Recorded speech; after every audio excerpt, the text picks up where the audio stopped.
What is up, everybody? How are we doing today, folks?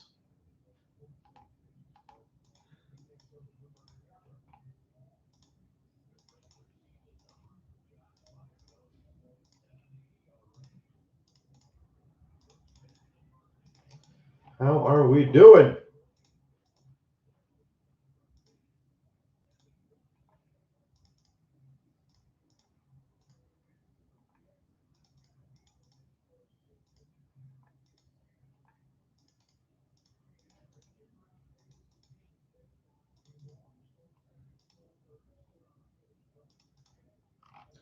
Just cleaning up some emails, folks, before we start. Cup was the first break filled, so that'll be the first one that we end up doing, which is great.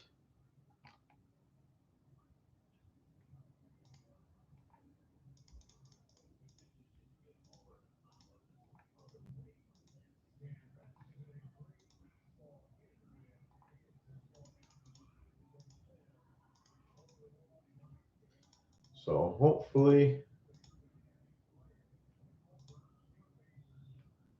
we get the ball rolling.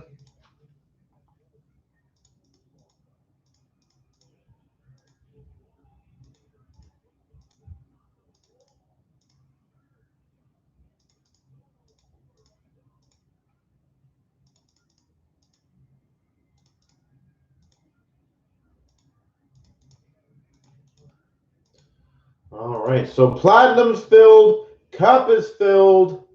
The Chancer's down to 22. Football is filled. And then we got a few left in the SBA. Premier's down to 14. The other Premier's down to 12. We're moving along on there.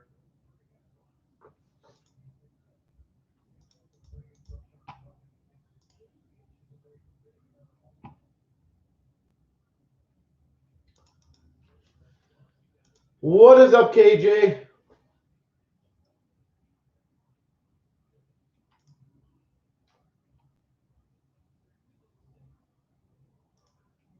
What is up, good sir?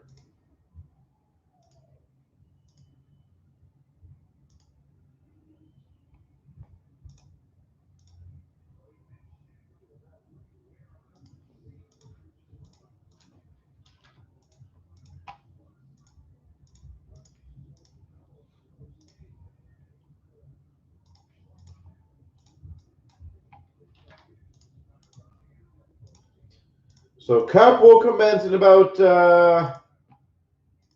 8 minutes, just so you guys know.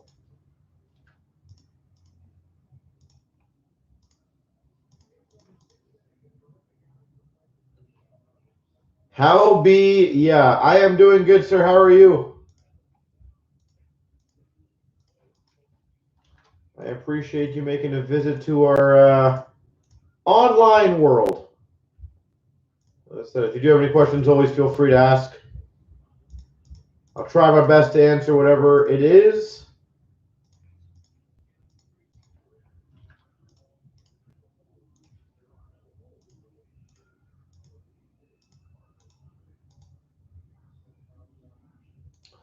So I'm going to go grab my water. I'm going to go grab, well, cup's right here, so that's good.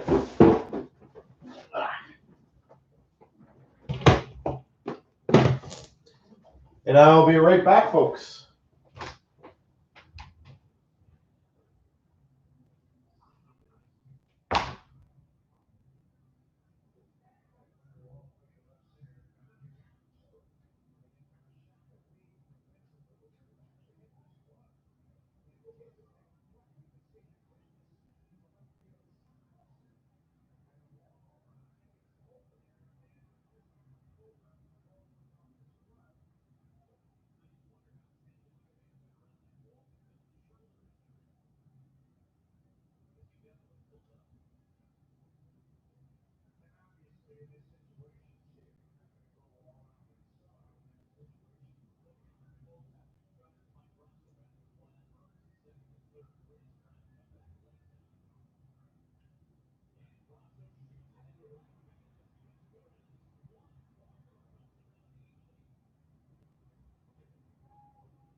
Yeah, I don't know what that water.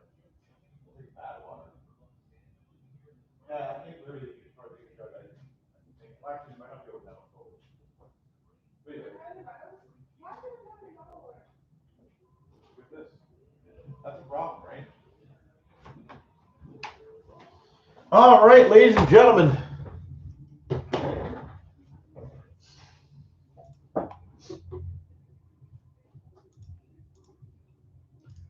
We are gonna get this party started. Just go ask. Well, might as well ask them.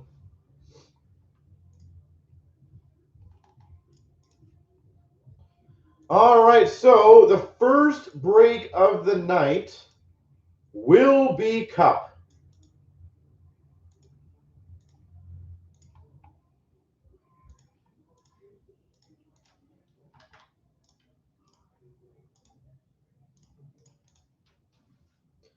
So we are going to go dive right into it.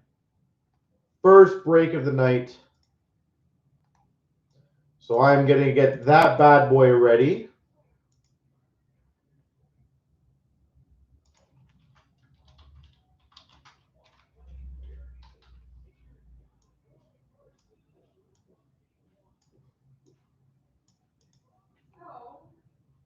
Oh, cool. But it wasn't my table, so I think it's on it. But it's close. Well, it's mine now. Huh? It's mine now. Or you can have some. Pour some in yours and then pour some in me. That's okay. I'll do okay. Well, then just pour some in here, and then you can have the rest. You can take a vlog all night. It's fine. Yeah, I'm going well, home in half an hour. That's fine. Okay. Well, then pour whatever you want. Just take some. That's it. That's it. That's it. I don't want any more. I don't want any more. I don't want any more. That is all of it. I didn't want that. I think Josh will. Thank you.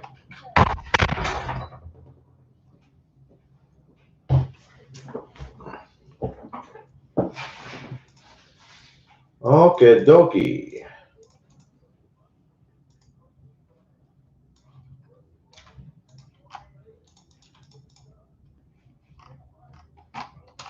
So I'm getting the list ready. Cup. She's generous with the water, apparently. My gosh. I didn't even ask for that much water. That's Anna in a nutshell, though. Over nice.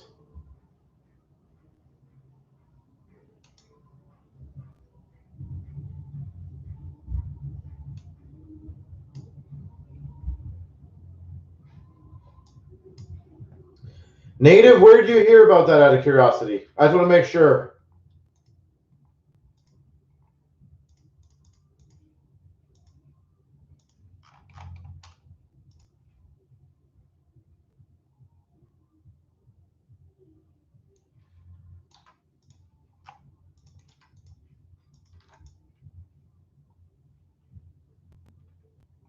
Online.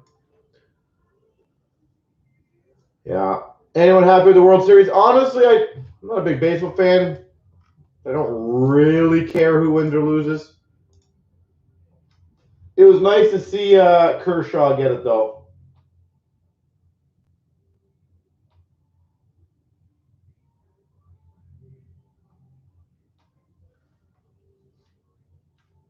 The only thing I was happy about is it's nice to see a guy like him get it.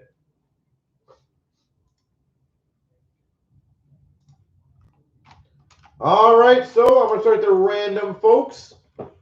12,767. Best of luck to everybody involved. 3 times. Here we go, 12,767. 1, 2, 3.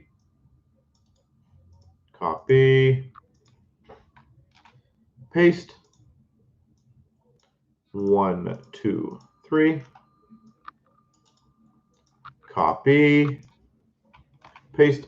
Shem's got Colorado. PSP's got Philly. Cody's got Calgary. Shem's got Minnesota. Puck and Chuck Vegas. Pete has LA. Untouchable Montreal. RJ Rangers. Quick's got Vancouver. Fran's got Winnipeg. Connor's got Carolina. Slick's got Chicago. Kid Arizona. MVP St. Louis. Lynx New Jersey. Jay Chenier Boston. Maker Pittsburgh. Tin Man Anaheim. Connor San Jose. MVP's Tampa. Slick's got Ottawa. Roar's got Buffalo. Full's got Washington. Frosted's got Detroit. Webo2 Islanders. EC's got Dallas. Stock's got Ed Money. Snow's got Florida. Perfect's got Nashville. Full's got Columbus. And Tin Man's got the Maple Leafs. Yeah, I don't know if they've officially announced anything negative on that.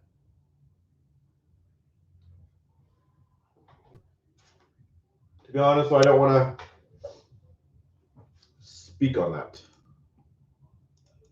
But either way, anything that helps cards get more advertisement is never a bad thing.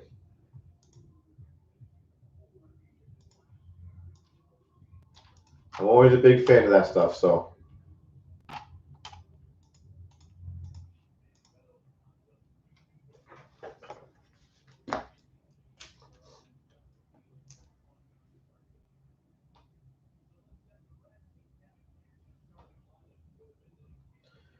So 1 minute left for trading. As I said, trading is going to go a little faster nowadays, just so we can speed up everything. Yeah, I was going to say, I don't think, the reason I asked that is because I haven't heard anything yet, and I know the contract is with Tim Hortons, so I don't see a reason why they would switch.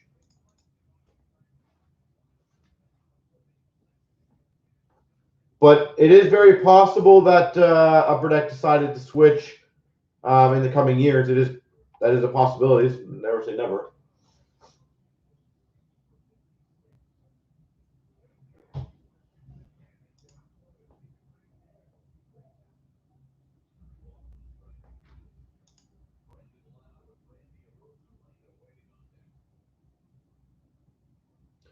Oh, it's going, sir. How you doing?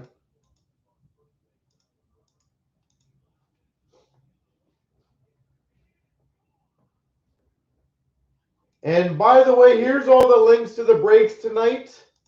As you guys see, Platinum will go up next, and football. The Chronicles is at 22 left. So we are pumping up a ton of these basketball cards. And keep in mind, in my honest opinion, guys, these are long-term holds on basketball.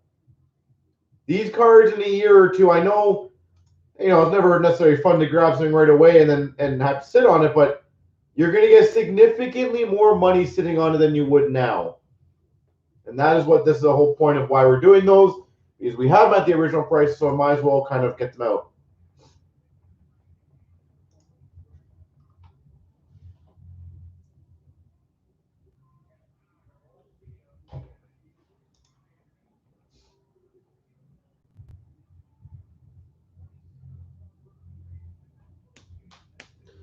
All right, well, I'm going to start the first break, 12,767, folks. Best of luck. I'm not sure how this record thing works, but I'm going to see if it works.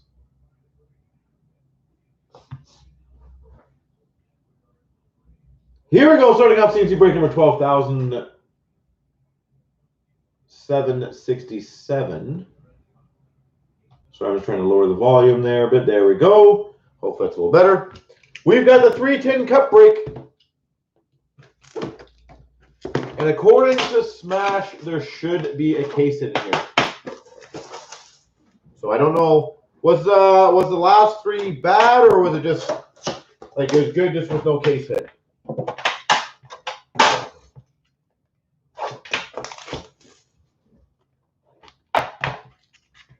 If anyone remembers that.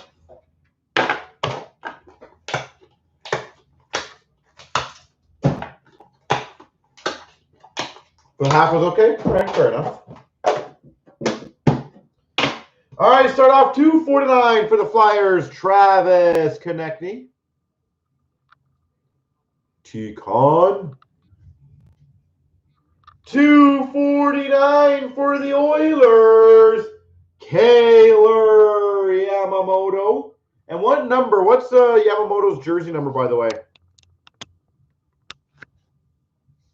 Is he 56? Because that might be a significantly bigger card now if he is. I know he's in the 50s. I just couldn't remember what number. For the Hawks, limited logos patch auto to 50, Artem Anisimov. Limited logos, Artem Anisimov. He's 56? That is pretty sweet then. For the Capitals, Brilliance autograph, Rod Langway.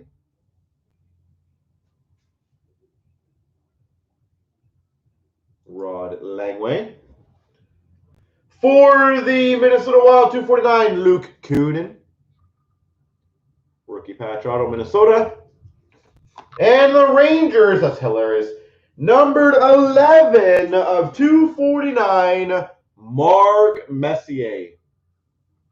Starting the night off with 2 jersey numbered cards.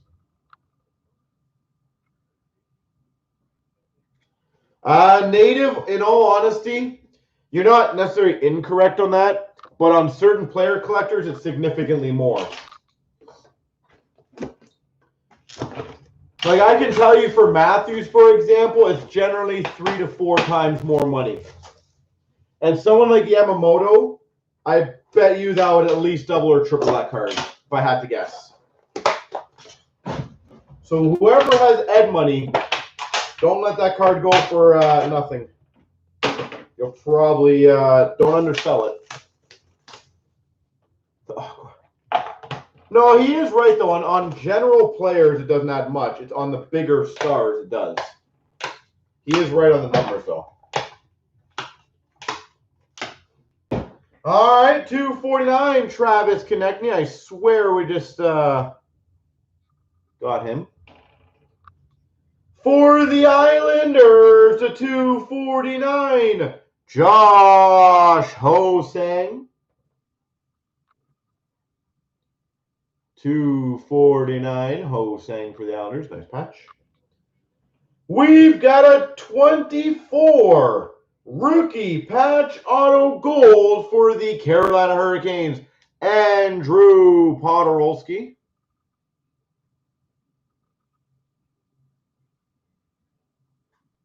Is Lafreniere Young Gun going to be a redemption? Absolutely not. It will be live. Brilliance autograph for the Blues, Ville Husso. Ville Husso. For the Vegas Golden Knights, is it?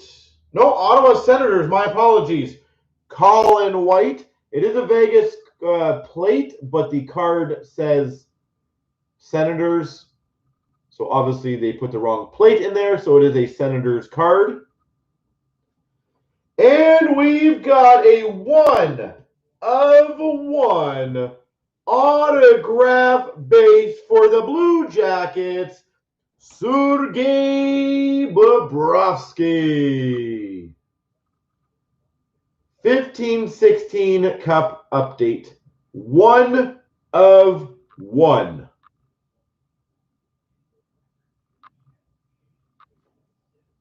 That is good.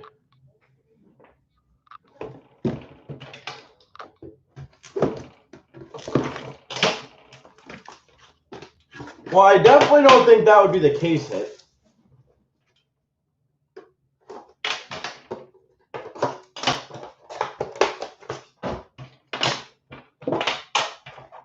So I feel like we're leaving it literally till the end.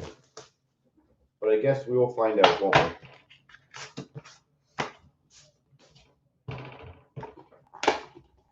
If the 101 is the case hit, I'll be honest, that is an extremely weak case hit. I will not be all too thrilled with that. 249, Jordan Eberle for the Islanders. Well, there you go. Number to 99, and holy moly, what a break.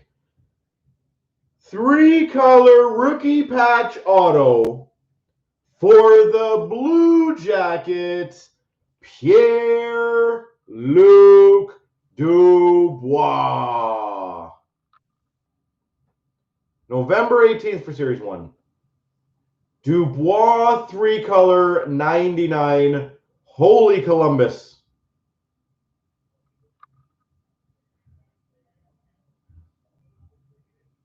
My gosh. Wow, that's nice too. Number 9 of 24, gold rookie patch auto for back Carlson. Whenever they release a checklist, it'll be on our checklist site. So I would suggest checking back every single day over the next week or so. The second that we get it, it goes up. 99 enshrinement auto of Bo Horvat. Like literally the second that we get it, it'll be up on our site. For the Vegas Golden Knights, a 249, Vadim Shipachyov. Beautiful 3-color patch. And for the Ottawa Senators, 249, Logan Brown. Native has the inside info. I'm fairly confident that Series 1 will be November 18th. I don't think they're going to push it back anymore, to be honest. At the end of the day, if they have to do it, they got to do it. There's not much we can... we can't really whine or complain about it because it is what it is. But as I said, as long as we have cards coming out, I'm happy camper. That's really all that matters.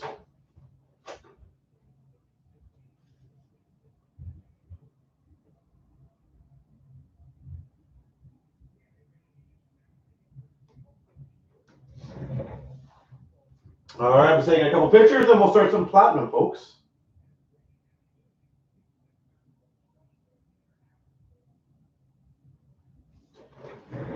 So a solid case, I would think. Well, Jamie, they're producing cards no matter what. The issue is, what people don't realize is there's not a lot of manufacturers who actually print hockey cards. Like Upper Deck doesn't just print hockey cards. They all use a supplier. The issue is all Topps, Panini, and Upper Deck all want to use that supplier for many, many, many releases. And what a lot of people also have to remember is every place is different on shutting down. Every place is different on shutting down on rules. So if they close down for 2-3 weeks, there's nothing anyone can do about it because they can't just magically get them done.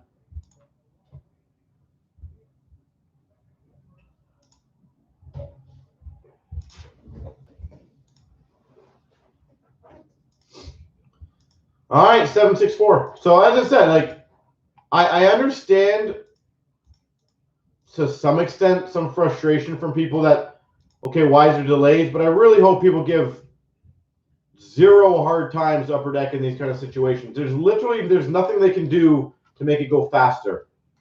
And I can promise you guys Upper Deck is doing the best job possible of getting everything they can. And I already know there's going to be some complaints early next year about redemptions. Again, guys, I will tell you this because I do know this for like a fact. Some players are flat out just saying they don't want to touch hockey cards because, again, they don't want any possible risk. These guys are athletes. They get a lot of money. They cannot afford to be quarantined. So understand, obviously, if there's a redemption, it doesn't mean they said no. But those kind of things happen. People do, like, athletes will say nope. So don't be shocked if you guys see a few more redemptions than normal. I can promise you Upper Deck does not want that either. But I'm just saying I wouldn't be surprised by any means.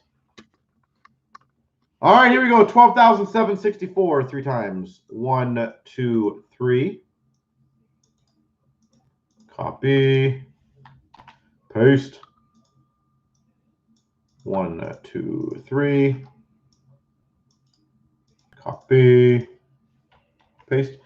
Jared's got Carolina. Athex Winnipeg, LA. Jared's got Chicago. Real's got Toronto, Florida. Shem San Jose, Anaheim. Jared Rangers. Athex Columbus. Shem New Jersey. Keith has Montreal. Shem Nashville. Nezzy's got Calgary. Athex Boston. Jared Ed Money. Nezzy's got Minnesota. Athex Buffalo, Pittsburgh. Ron's has Colorado. Real's got Dallas. Jared's got Tampa. Real's got Ottawa. Keith has St. Louis. Jared's got Washington. Ron's has Arizona. Nezzy, Vancouver. Athex Islanders, Philly. Nezzy's got Detroit. Upper Deck's let you down this year? Wow. I actually thought this was probably one of their best years, in all honesty. That actually surprised me that you said that. I think all their products have absolutely killed it.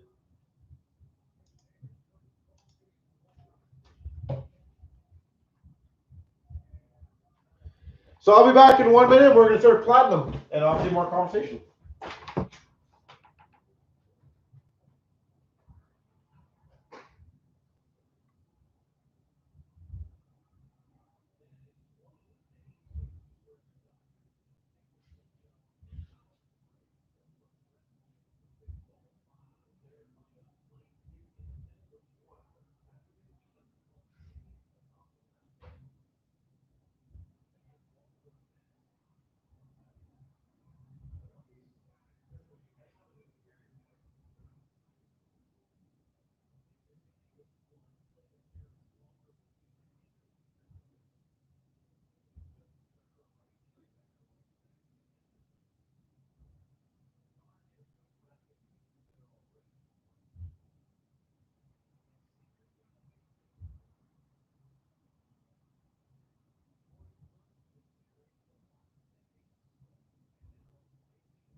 All right.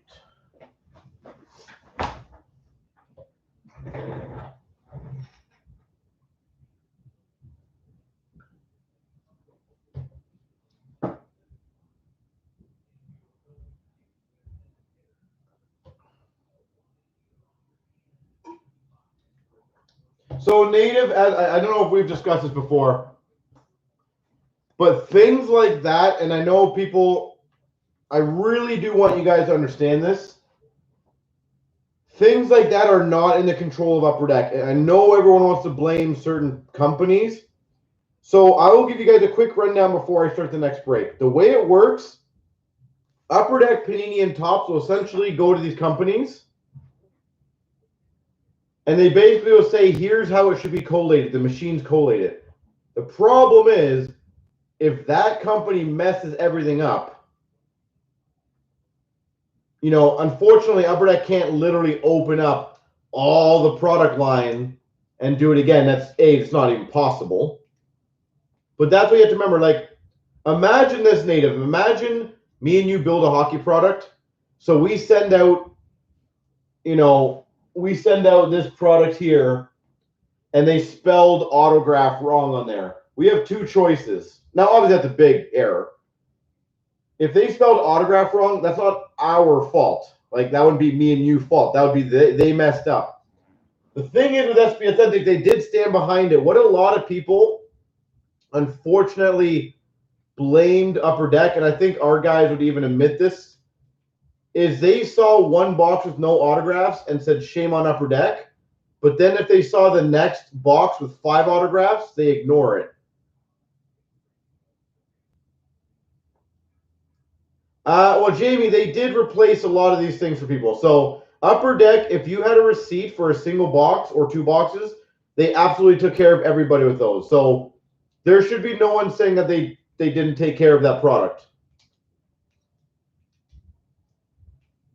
Like, and again, I'm not necessarily trying to defend them, but that is honestly a complete lie if anyone says that they didn't fulfill stuff. The difference is where they wouldn't fulfill it, for example, is if I opened 4 boxes in the case out of 8, and 4 boxes had no autographs, but the other 4 had 5, they would sit there and go, the collation is correct in terms of what you should have got. It didn't work out on a per box level, but you got where you're supposed to get. Like, I won't say who, but I'll give you guys a good example. We had one of our guys, because he tried to get me involved in this, literally messaged him. He busted an 8-box case of SBA. And I don't know the exact one. I think it's 2 autographs per box. So was it 16? He literally got 18 autographs, but 2 of his boxes got nothing. And he still wanted those 2 boxes filled. The difference is you got basically more than you're supposed to get. Well, lost in the mail, again, I can tell you that because we ship a million things over. We get blamed for lost mail all the time. You can't. That one sucks. I can promise you guys that. We deal with this all the time. I feel bad because, unfortunately, the company always gets blamed for, mail, and it is what it is. But I do agree. They've not been perfect, but here we go, 12,764. I was going to say, like, we deal with this all the time, too, right? Like, I'll give you a good example, Native. We dropped dealing with, like, back in PSA because customers legitimately blamed us for how long the grading took. Like, they would literally be like, well, I submitted a 30-day grading, and I don't have it back, so I want a refund. I'm like, well, I can't control that. Kyle Bond retro for the Hawks. Jared McCann for the Vancouver Canucks, rookie. So that is why we had to do that, because I was getting tired of getting blamed for that. We've got a purple rookie, Devin Shore, number /25 for the Dallas Stars. Devin Shore, Dallas Stars purple. But I do understand, it is frustrating, don't get me wrong. Superstars of Hall for the Oilers. Adam Bellish for the Islanders. Marquee rookie. We've got a retro of Malkin for the Penguins and a Nick Ritchie marquee rookie for the Ducks.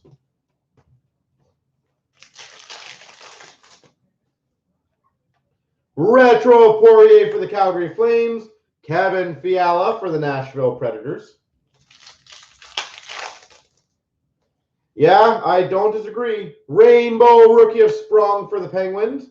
Ben Hutton for the Canucks. Well, let me throw this one out there, Native. I'm curious as where your head is at on this one. If you're upper deck and McDavid signed the card and damages it, Shane Prince, rookie for the Sens. Blue cubes of Henrique /75 for the New Jersey Devils. What do? Right? So if you get that card back from upper deck directly from McDavid and the card's damaged, what do? Rainbow retro of Tarasenko for the Blues. Do you insert it? Or do you throw it out and obviously pay for it? But Larkin rookie for the Red Wings. And that's a good one. A white ice rookie for the Jets. Nikolai Ehlers /199. Ehlers for the Jets. It's not Friday. Gons for the Vancouver Canucks, marquee rookie. And a retro rookie auto, Kevin Fiala. Kevin Fiala. Sorry, how would you, how would you know it was packaging damage, out of curiosity? I'm just kind of curious what damage it was. Tracks of Hoodler for the Calgary Flames. Condon for the Habs, marquee rookie. Again, I'm not saying it wrong. I'm just wondering how you knew that. Bebo for the Maple Leafs, retro.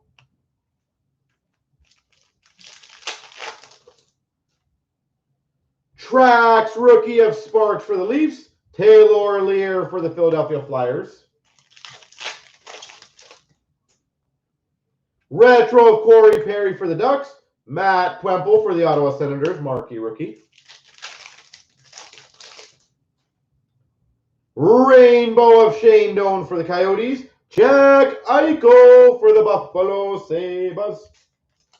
Oh, heat clamp. Yet again, not upper deck. Upper deck doesn't do that. Jamie Benn for the Dallas Stars. I think there's a misconception with a lot of people. Upper Deck Panini Topps, they do not make their own cards, guys. Retro Ben Bishop for the Tampa Bay Lightning. Poirier for the Calgary Flames. Nor do they insert them in their own packs. Rainbow of Backstrom for the Caps. Shinkaruk for the Canucks.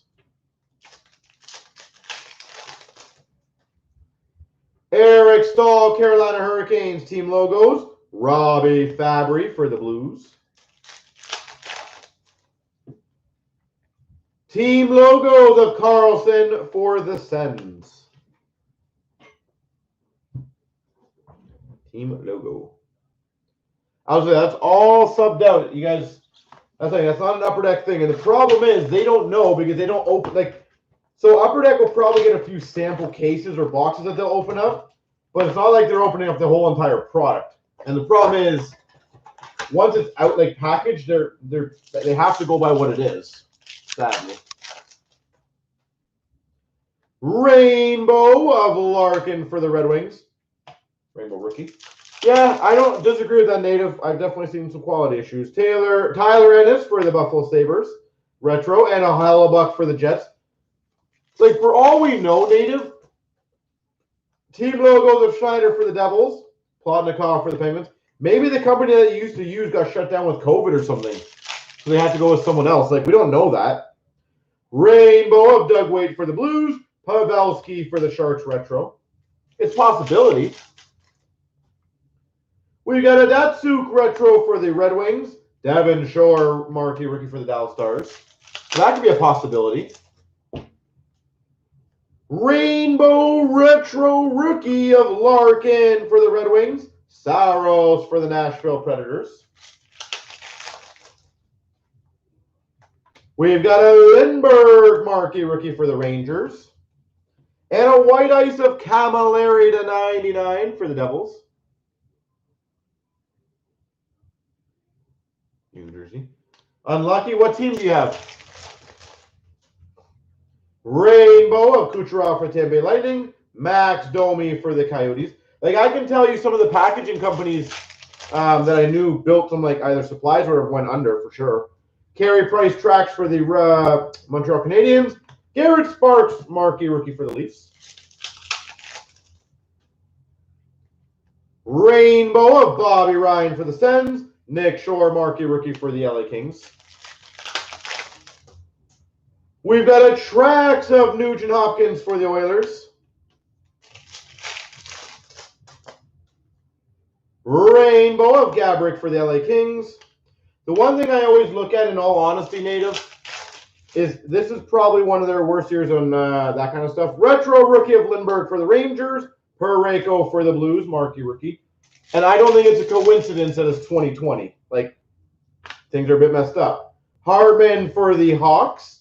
And a blue cubes of Galchenyuk to 75 for the Montreal Canadiens.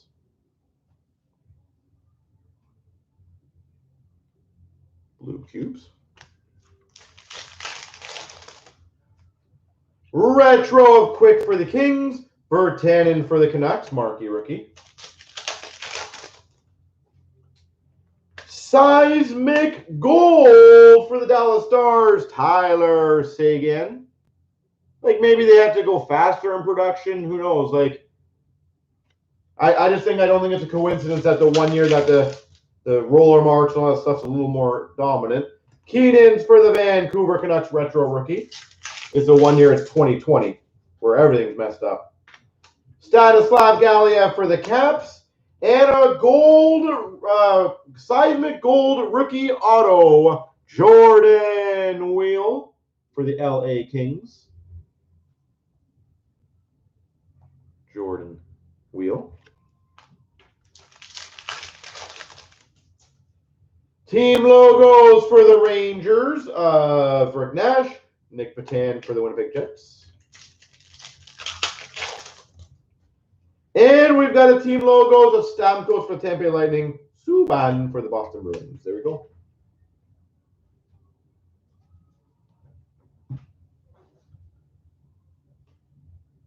I've got a case again. Yeah, that's the give and take of breaks, sadly, is Sometimes, like, the smallest break goes crazy and you do crazy good. And sometimes you just go on a bad streak. That is why, in all honesty, and I'm not trying to say this like to hype it up or whatever it is, that is also why I do like the chancers, because at least it guarantees somebody is walking away with a good item. Whereas in a break, for example, it's very possible we could do a break like this platinum, for example, and it just is not anything crazy good.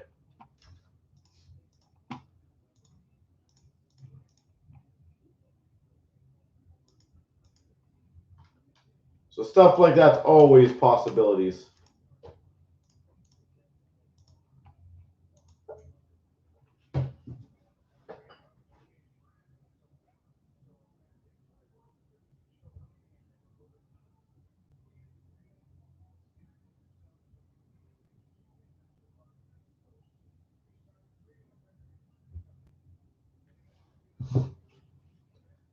Yeah. All right, let's see what's next, folks. I think Mosaic football. Football!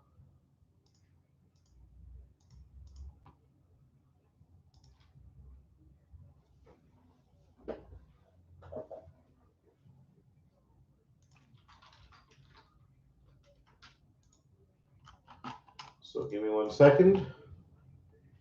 Oh, sorry, don't avoid my question. I didn't see it. Are Young Gun Acetate more rare than Young Gun exclusives? I cannot answer that.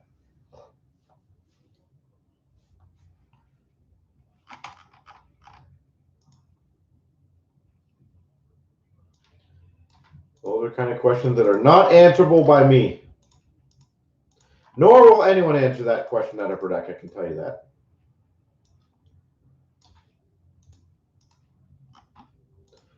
All right, so 763. 1 second, let's get the random going, and then 2 minutes for trading, and we'll crush football. Here we go, 12,763. Here's the random. 1, 2, 3. Copy. Paste. Move that over. Move that over. Move that over. And the teams here. 1, 2, 3. Copy. Paste. The Vikings go to K-Wiz. Tin Man has got the Lions. Mordecai Giants. Jimmy's got the Raiders. Dave's got the Bills. K-Wiz Bucks. Tin Man Browns. Karn's got Saints. Snow's got the Panthers. Garwood's got the Bengals. Tin Man Cardinals and Texans. Jimmy Conway's got the Eagles. MVP's got the Bears. Tin Man Titans. Andrew's got the Broncos. Karn's got the Dolphins. MVP's has got the Ravens and Marshall the Packers. Garwood, Jags and Washington, and Marshall 49ers. Jimmy's got Cowboys. D. Garwood Patriots. Andrew's got the Chiefs. Mordecai Pittsburgh. Dave's got the Rams. Stu's got the Seahawks. Tin Man the Colts. Stu's got the Chargers. Snow's got the Falcons. Jimmy's got the Jets.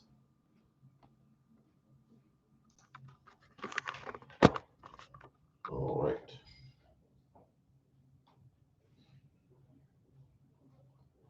So there you go, folks. Gonna post that in the thread.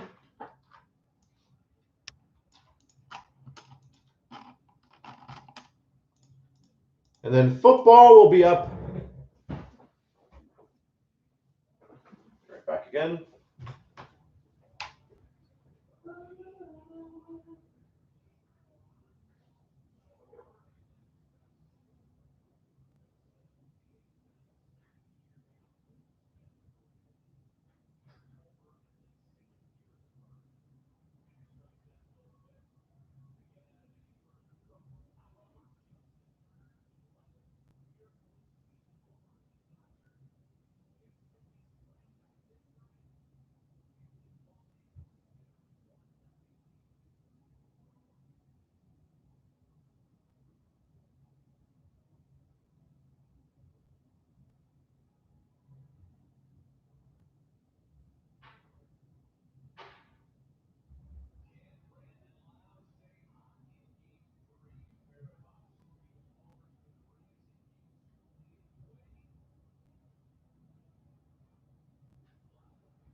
No.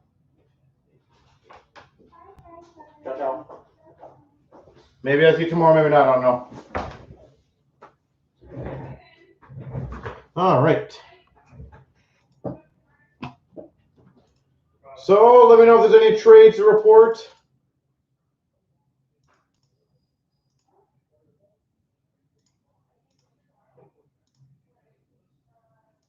$763. You won't ever find that out realistically unless you buy all of them and then you get confirmation. But Upper Deck loves to do those kind of things where you just don't know. I'm a big fan of that too, so I love when they don't tell people all that stuff. All right, so Mosaic Choice. It looks like 8 cards. This will be fun. Mosaic Choice. So best of luck. This will be nice and short and sweet, I think. Let me know if anything's crazy, guys. Here we go. 2020 Mosaic Choice, 12,763. So crazy. Look at that. One little pack. We've got a Tony Gonzalez for the Chiefs. Silver base.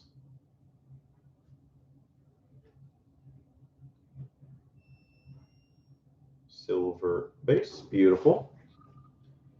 We've got an autograph. Not numbered for the Packers. Jerry Kramer. I think he meant the opposite, by the way, Golden, just so you know. I feel like he did. Jerry Kramer for Packers.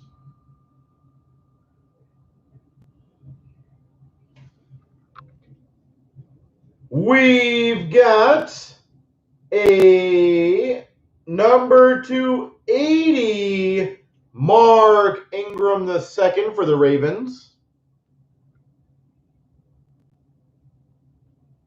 Mark Ingram II for the Ravens. Where does this rate? Mosaic is very, very high up. We've got for the 49ers, number 280, Jerry Rice. Mosaic is massively loved right now.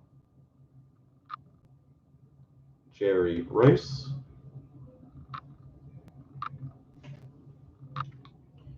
We've got a rookie for the Washington football team, numbered 7 of 8, Chase Young.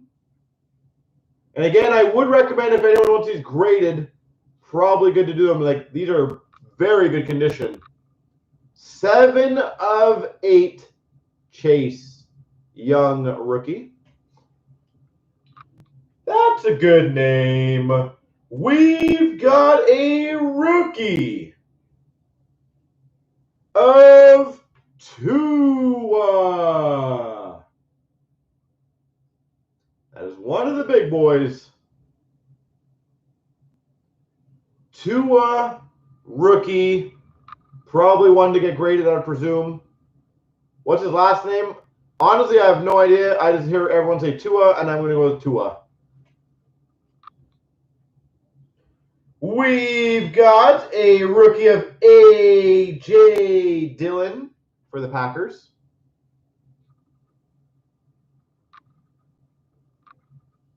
A.J. Dillon.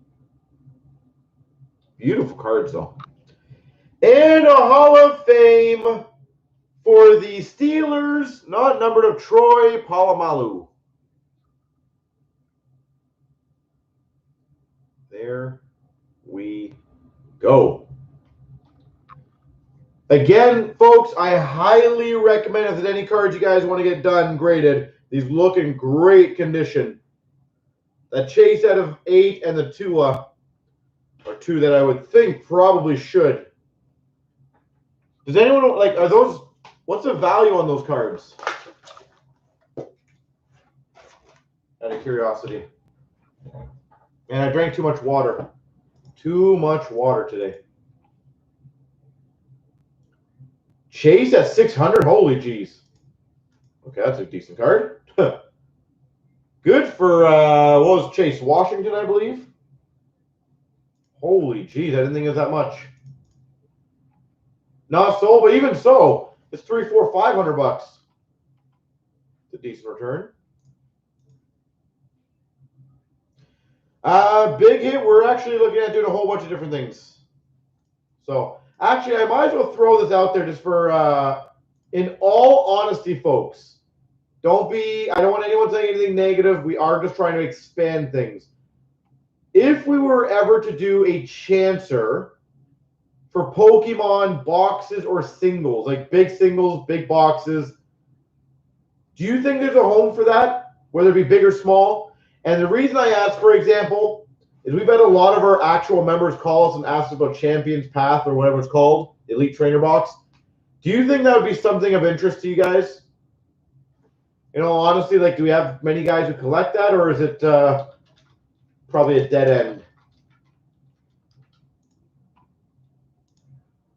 Because it wouldn't be hard to build that in a chancer, very similar to a break where everyone gets one or two singles or whatever it is, and then there's a couple big items, exactly like a chancer. But obviously on things like the Champions Path or a Charizard or any of those cards I got to go out there and get, but I understand that most of our sports guys are probably going to say no. I'm just kind of curious to see if that's something that would be entertaining at all to anyone.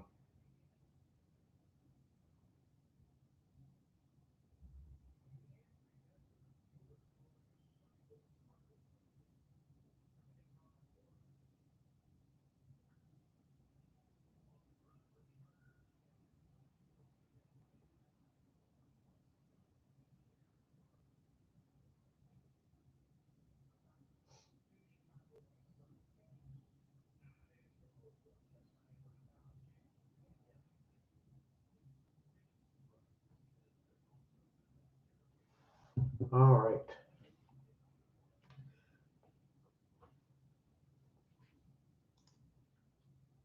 $761.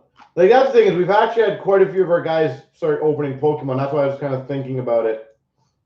Again, at the end of the day, if you don't like it, you just don't join. It's very simple, right? I just don't know if it's something that I should try or dabble into or just kind of leave it be.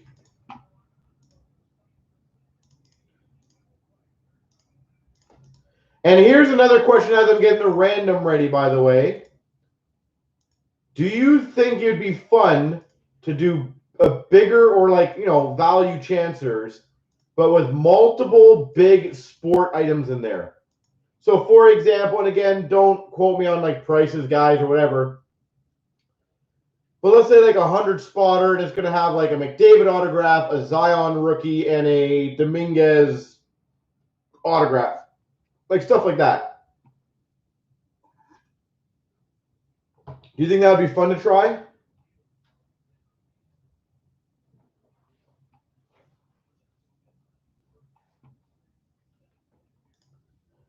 All right, 12,761. I'm going to get the SBA. Here we go, 12,761. Everything three times. 1, 2, 3. Copy. Paste. 1, 2, 3. Copy. Paste. Neely's got Philly. JB's got Buffalo. Jimmy's got Detroit. Jetster, St. Louis, Chicago. Keith has Ottawa. Mario, LA. Stu's got Colorado. Bobby or Montreal. Perp's got Washington. Keith is Vegas. Mike's got Minnesota. Keith has Columbus. Swiss, Carolina. Untouchable, Anaheim. JV, Calgary. Quick's got Rangers. SS, Dallas. Dante, Winnipeg. D. Molson, Tampa. Sean, Pittsburgh. Jimmy, Toronto. Slick's got San Jose. Stu's got Nashville. Mario, Boston. Sean, New Jersey. D. Molson, Florida. Jimmy, Islanders. Bobby or Ed Money. Mike's got Vancouver. And Sean's got Arizona. Dylan, email Dan. Dan does all that stuff, just so you know. But we'll get that done for you, no problem. Is it Are you saying that Tua is a $400 card? Jeez. That's so insane. Awesome. So insane. All right, give me 1 second, quick pee break, and I'll be right back.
JT, if you want any Chinese, I got some in the fridge, yeah? If you want some food, I got some in the fridge. Off the fridge. All right. Any trades to report, folks?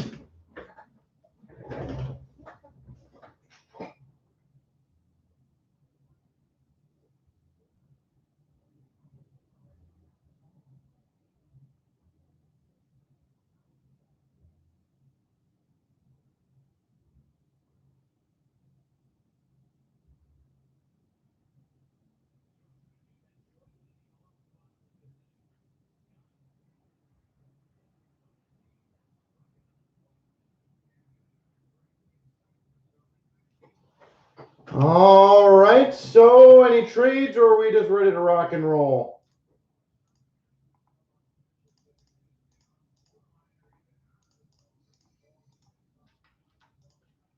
Looks like we're going to be ready to rock and roll.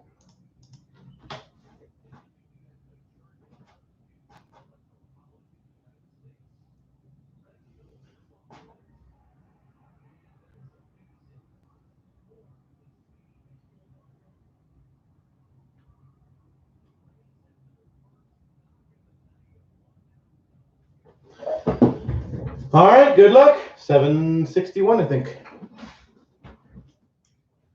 Here we go, 12,761. We've got the 1819 SPA 3-box break. So that was a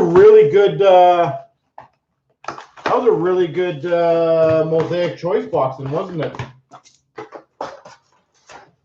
Or maybe average one, I don't know, but seemed pretty damn good. We've got a future watch auto for the Nashville Predators of Tolvanen. Nashville Predators, 9/99, Tolvanen. Milestones of Mike Gardner for the Caps.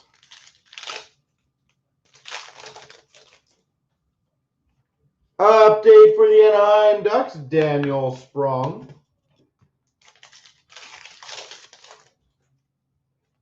Update for the Penguins, Tanner Pearson.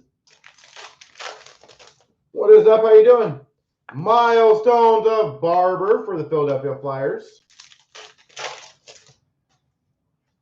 Jake Muzzin, update for the Maple Leafs. Young Guns of Jake Bean for the Canes.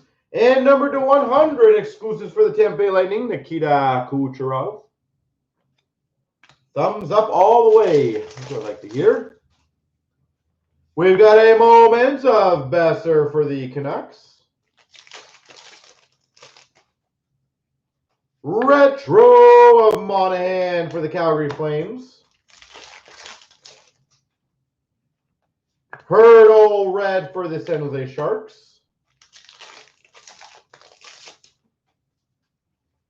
We've got a spectrum of Crosby for the Penguins.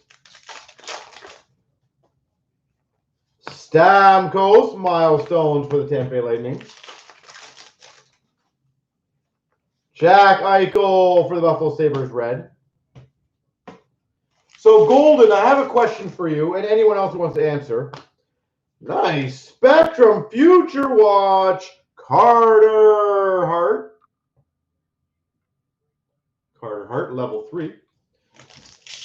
So, as I said before, we've got a Future Watch Auto to 99 for the Vegas Golden Knights, Thomas Heika. I have the Prism Autograph 1213 of Crosby. So this one was Beckett 9.5. So Beckett 9.5. What should I ask for it in all honesty? Marc-Andre Fleury moments for the Vegas Golden Knights. Mantha Red for the Red Wings. If you were in my position, what the heck do you ask for it? Moment of Luongo for the Panthers. Like, here's the thing. The only research I came up with is that a 12-13 gold out of 10, not autoed, went for $5,000, which I think is absolutely freaking ridiculous. And then the silver prisms, I think, go for like 600 to 1,000. But I have, and the reds go for like, I think the reds are at 50. I think the reds go for about 600 to 800. I have not seen one autograph up for sale of that on in the last year of that. Jonathan Quick, LA Kings red. So the thing is, on Panini's website on the checklist, it's an SSP, which basically means there's 15 or less. They don't specify. Perlini for the Hawks update. So there could be 5, there could be 10, there could be 15. Moments for the Jets of line A. Like, do I put it at some ridiculous price at like 10,000 and see what happens? Do I put it higher? Do I just auction it? We got a Crosby red for the Penguins. Anyone else got input on this? Kind of curious. Nico Hischier for the Devils. It's a beautiful card, too, so. Victor Rask for the Minnesota Wild. But I have not seen one autograph of a big player up that I can kind of find. Patrick Kane for the Hawks. 10,000, eh? Stamkos red for the Tampa Bay Lightning. What would I be happy with? I bought it for $190, Mario. Milestones of Eichel for the Buffalo Sabres. And I honestly thought it literally was nothing up until this year, which it pretty much was. Moments for the Golden Knights. So I'm happy with pretty much anything at this point. Future Watch Auto, Victor Edsel. Like, I have the Ovi autograph for that set because I have the whole set done. So I have the Ovi as well, and I bought that for $60. Spectrum FX for the Sabres, Jack Eichel. But that's what I'm saying, is I just don't know what I want to put it at. Like, Spectrum Future Watch, level 2 of Chalowski. That way, thank you, Max. You are so generous. We've got a moment of Eric Stahl for the Wild. Carl Hagelin for the LA Kings update. Kachuk milestones for the Calgary Flames. Future Watch auto for the Carolina Hurricanes, Warren Foegele. Don't overpay. The other thing is, do I just put up the whole set for something ridiculous like 20,000? The entire set of 100 of them. And a Mason Appleton for the Winnipeg Jets Young Guns, and a Comtois to $9.99 for the Anaheim Ducks. Because I know there's less than 15 sets in the world. Because I think there's like 9 SPs where it says 15 or less. And I have the whole set of 100. So, Dylan, I would highly recommend getting that 2 upgraded, by the way. And again, we can also help sell that for you if you want, if you didn't care about it. I would highly recommend that. You're probably going to be 1.5, 2 times your money. Chase Howard, Young Guns for the Florida Panthers. Young Guns for the Washington Capitals, Siegenthaler.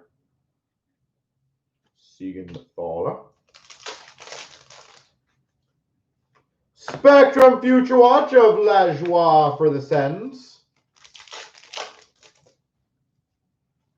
Andrew Cogliano for the Dallas Stars update. Oh, no worries. Perfect done. Moments of McKinnon for the Avalanche. Spectrum of Matthews for the Maple Leafs. Klingberg for the Dallas Stars milestones. Ooh, nice. We've got a limited auto materials for the Dallas Stars, number to 25, Tyler Seguin.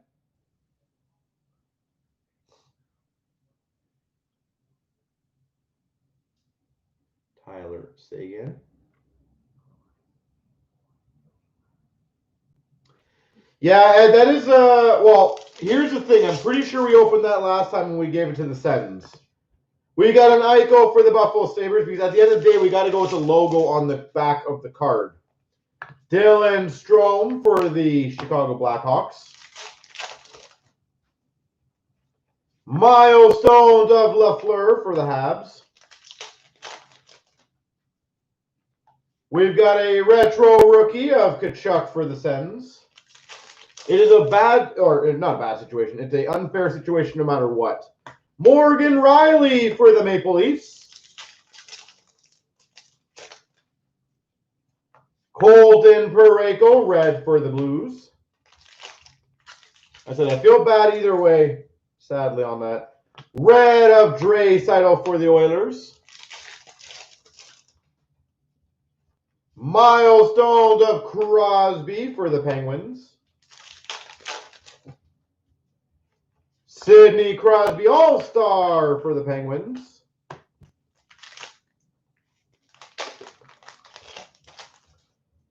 And we've got an Eric Stahl for the Minnesota Wild red. There we go.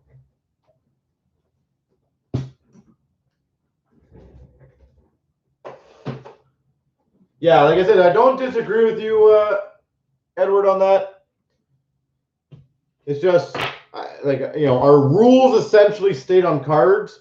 It goes with the card that's on the logo on the back. So the problem is if I break that, then I'm kind of, not saying screwing the send person out of it. It's a no-win situation on our end because one person's definitely not getting the card. The only other option on it, I would be fine with this, not that it really garner much, to be honest, is I'm fine with just auctioning it off and just you guys split the money on it, so that way it's both you guys at least get it, but I would need both you guys to agree with that.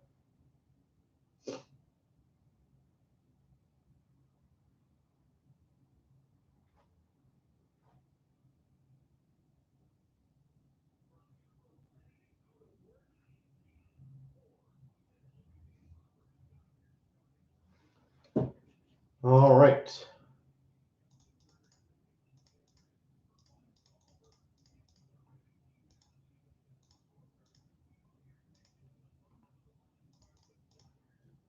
Give me a few seconds, folks. Just kind of.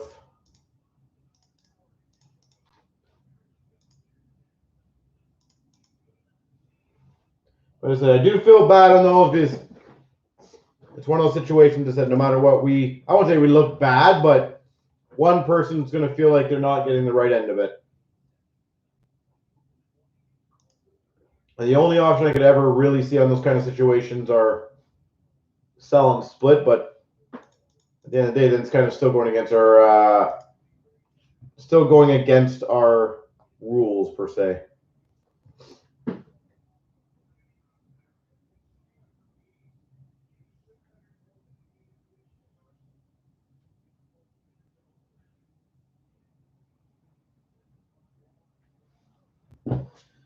All right, and obviously feel free to discuss that. I'm always open to things. You guys know how I work.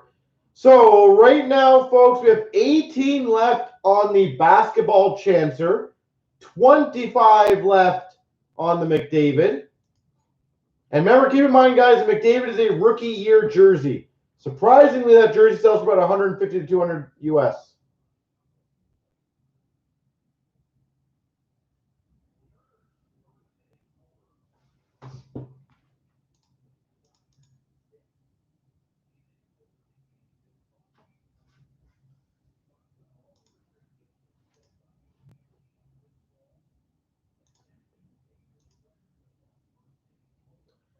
So if you guys want any of the stuff to go, here's the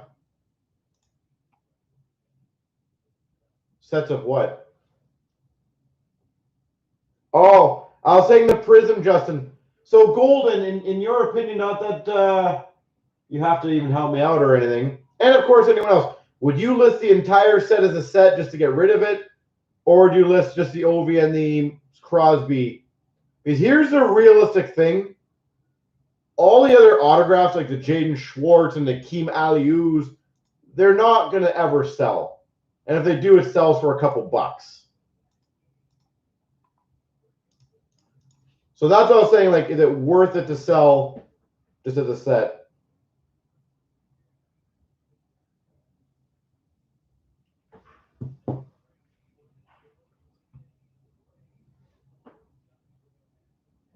Yeah, you know what, Justin? The thing is, on those kind of scenarios, people always get fixated on what one person's asking. And that, I won't say it's frustrating, but I'll give you a good example, Justin, of why you shouldn't just go by with what one person and pretty much the only person who has it. Look at, because I know what you're talking about. You're talking about blowout cards. Look at what they're selling. Tell me what they're selling 13-14 Anthology for. Panini Anthology. Tell me what they're selling that for.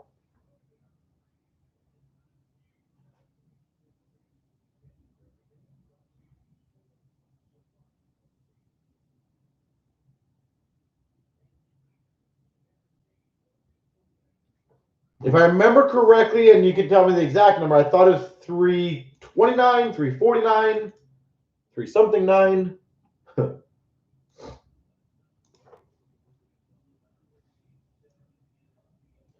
13-14 Panini Anthology Hockey. What do they have it up for? I'll show you a good example of why sometimes, I would say people manufacture their own price, but on Prism, 100% that is what is happening. So they have for $300 US, right? So that's 300, that's basically 400 Canadian. I know you can't see it. I have it on the shelf right there for $139 Canadian. The thing is, they're one of the biggest in the US, and they're probably one of the only guys in the US who have it. So they can ask what they want. I literally have that for $139 on my shelf right now. They're just trying to ride the McKinnon Prism wave right now. So if you look on eBay, I think those Prism boxes sell for about 150 to 250 pretty consistently. They would never go for like $2,000, $1,000. So Silicas, are we getting golf breaks with that golf product? Sorry, what do you mean golf breaks with that golf product? I am a little bit confused. Gold, and the funny thing is, Prism was absolute garbage when it came out. It is solely, and that is why I am trying to capitalize. I feel like it's solely basketball collectors jumping in and investing on the biggest piece. If you look at Prism, it realistically is only Crosby and not Crosby and McDavid. Crosby and Ovechkin are the only two that are really selling. Like if you look at like Stamkos Prism, like a red goes for like $5-10.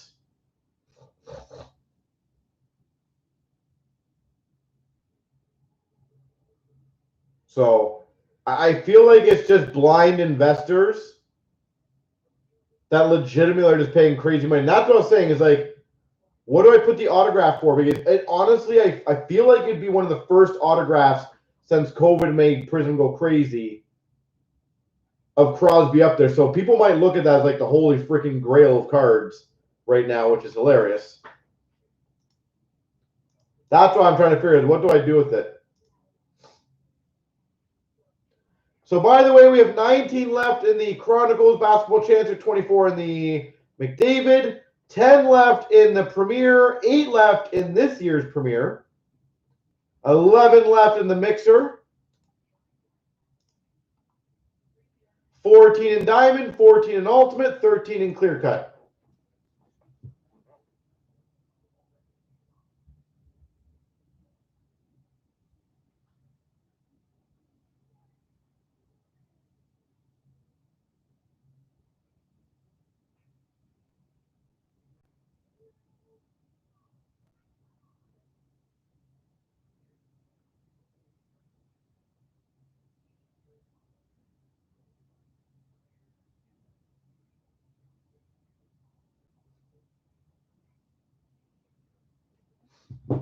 So,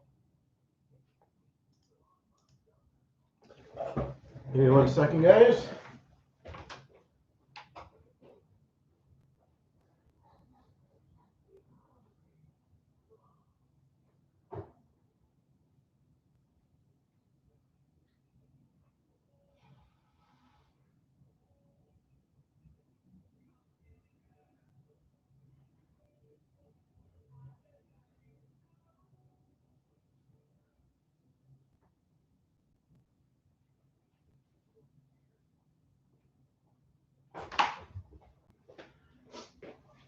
You would join a Pokemon break, yeah. I know people are going to join. There's definitely going to be some that will join and some will not. So, Golden. Boom. Look at that. What's up? Are M&T graded cards recognized in the market? Absolutely they are. Here's the thing.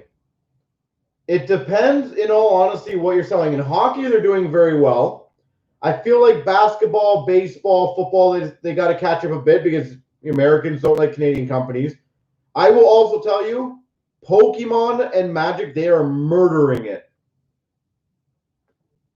We keep with a couple of our dealers or buddies that are dealers of Pokemon, and they tell me they are like, it is the easiest money they said that they've made. So, and that's the Ovi. I just got that bad boy. Ovi.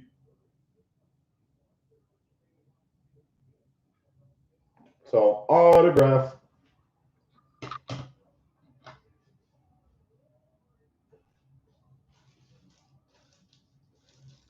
Like, there's always going to be differences. Obviously, there's going to be people like, as I said, you know, we have this conversation quite a bit because obviously everyone always wants to know. But there's some people who just love PSA. There's some people who love Beckett. There's some people who love KSA. Everyone's different. What my opinion is my opinion. It doesn't have to be followed.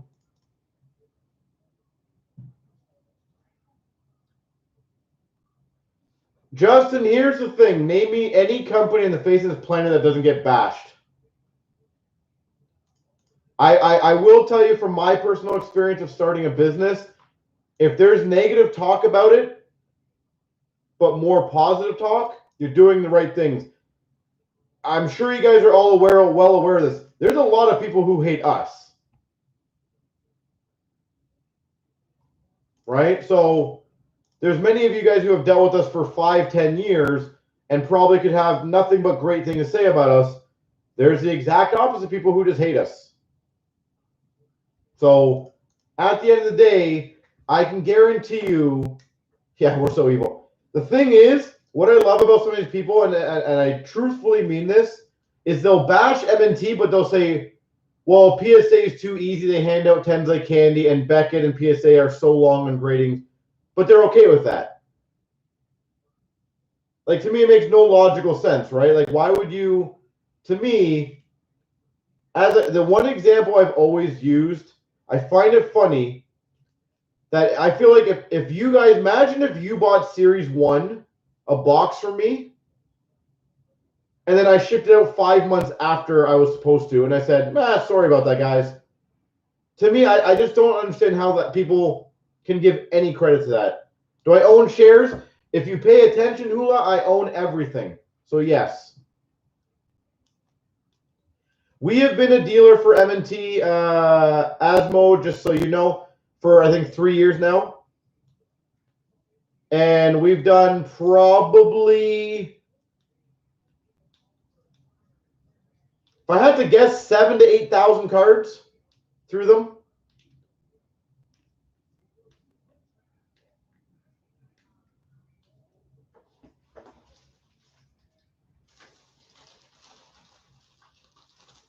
So, you know. Okay, hold on.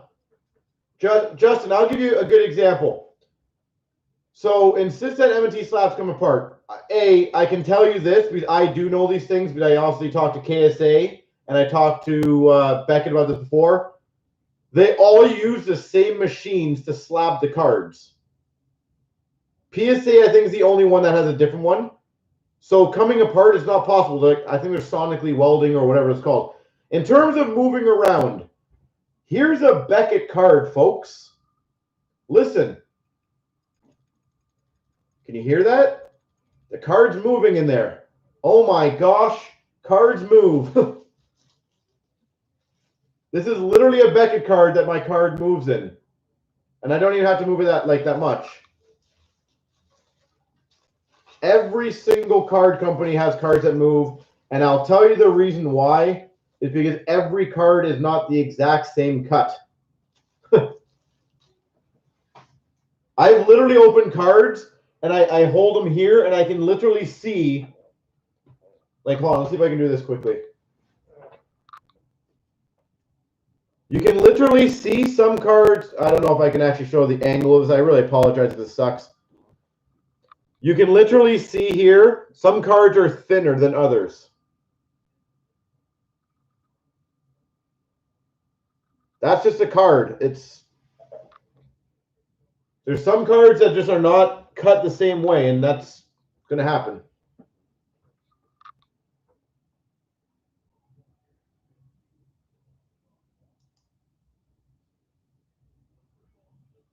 Oh, okay. No problem. I'll double check it for you. Yeah, the thing is, as I said, everyone always wants to talk about certain things. At the end of the day, no company in the history of companies is going to have 100% approval rating.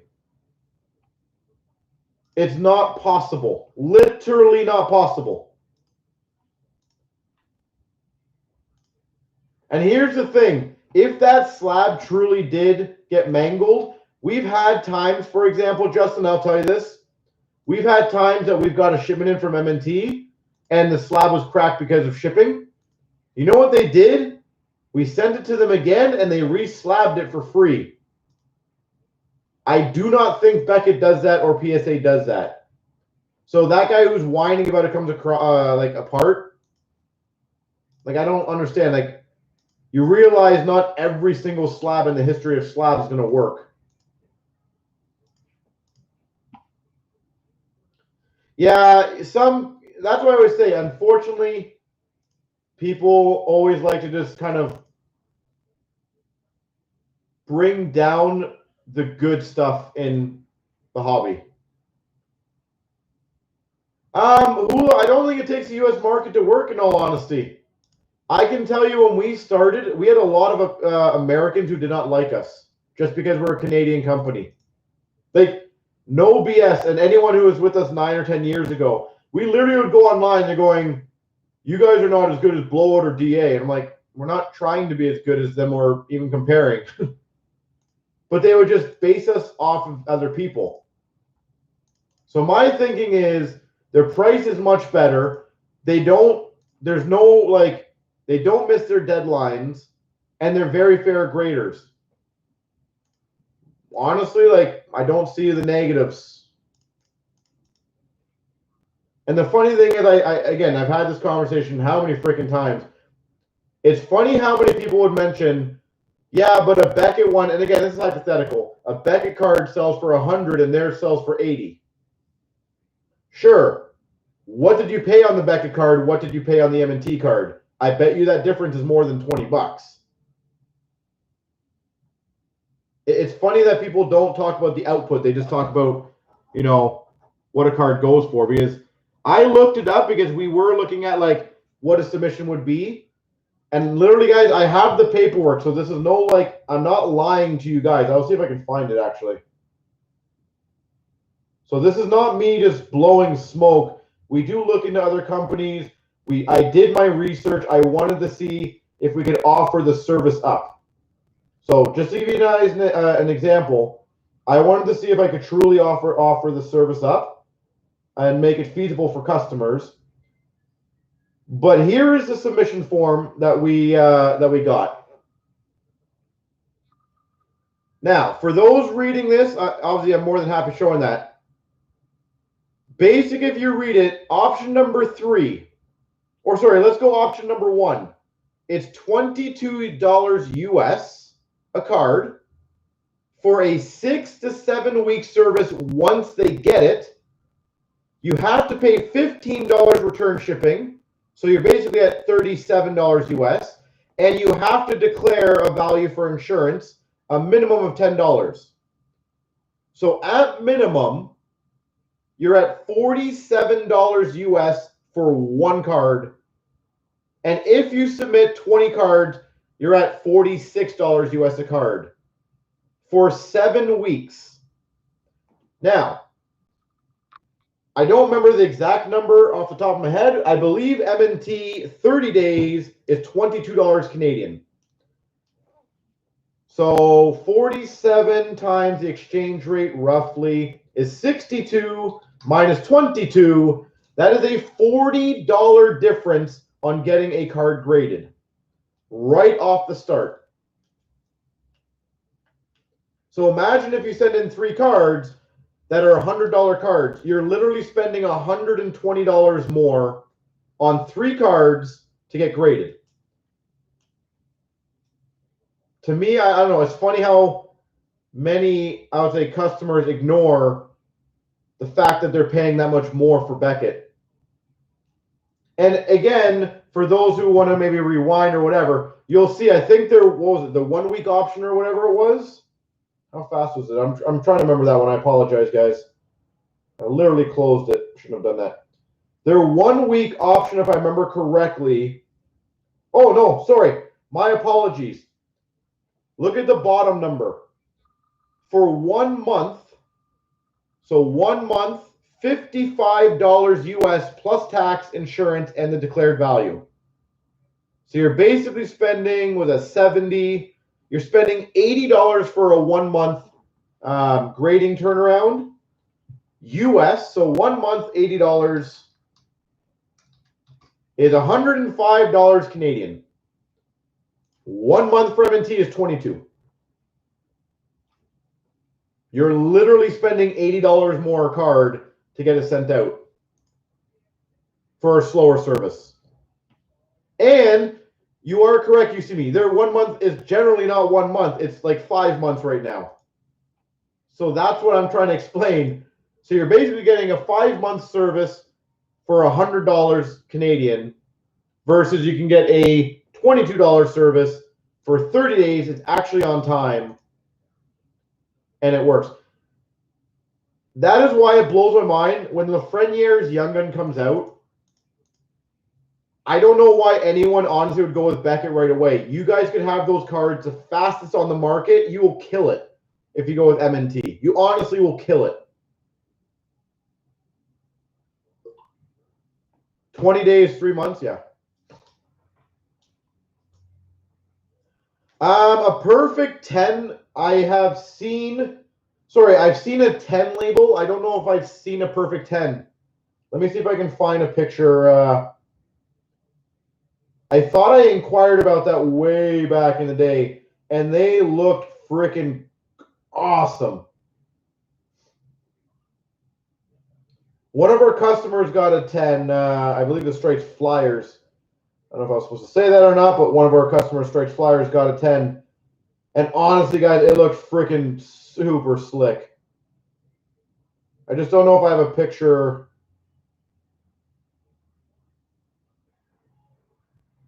of it. I feel like I don't. If I can find one, I'll show you.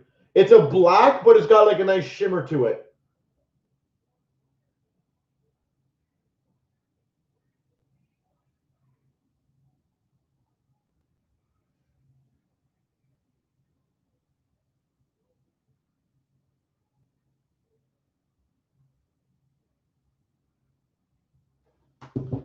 So,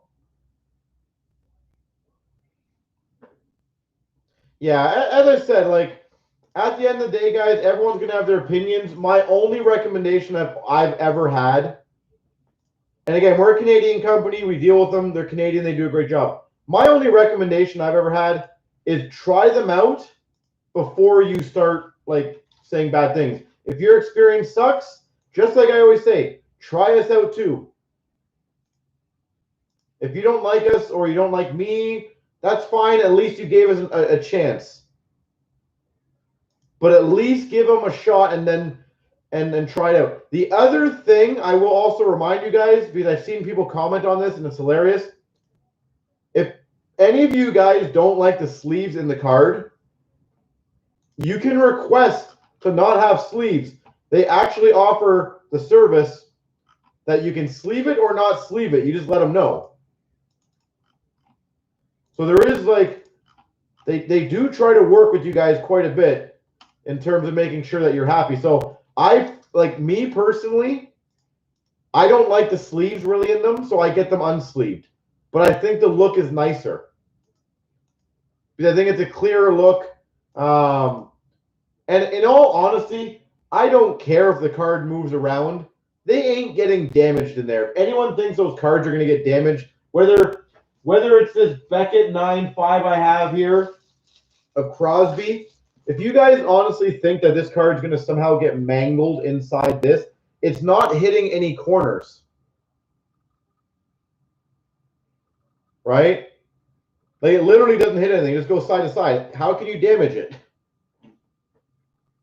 Like, I'm not saying throw this against the wall or anything. Canadian graders have had a very bad rep. I absolutely agree with it. We've dealt with KSA. I love the guy to death who I love the guy who runs it. I wouldn't say he's a friend, but I'm saying I've known him for many, many, many years. Awesome dude. The problem is the quality of the product is not the greatest. I believe there's ACA and MCA. Again, just not reliable enough in my opinion. I'm thrilled that M&T's done a great job, and that you can tell they've invested. That's the biggest thing to me. As I said, I don't look at anything I do in business as, like, personal.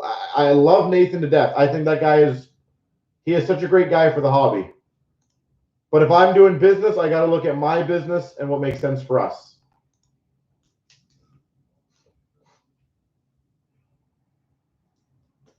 So, but I do recommend, rather than listening to random people on the internet, to try it out and then do your own decision. Because I can tell you, if everyone listened to people on the internet, I can honestly tell you guys, 15-16 Cup was a dud.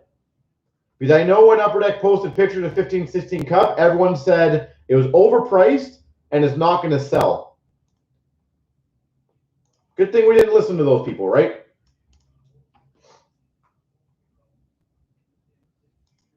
Because sometimes people just like to talk for this talk for the sake of talking, and they don't have any actual proper input.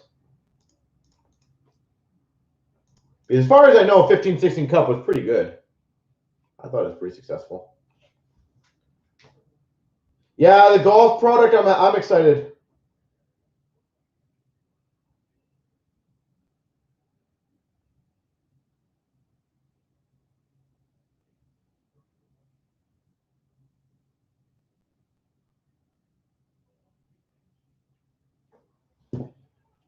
But yeah, I love having these conversations because I love having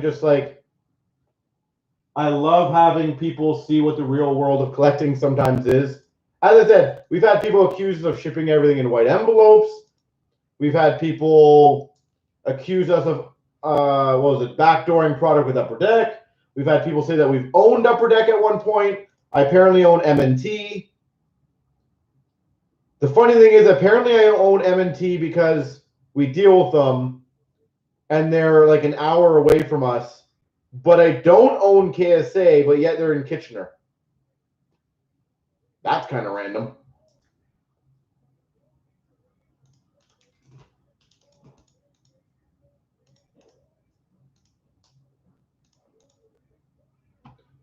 Yeah, I always love these conversations because they're kind of funny.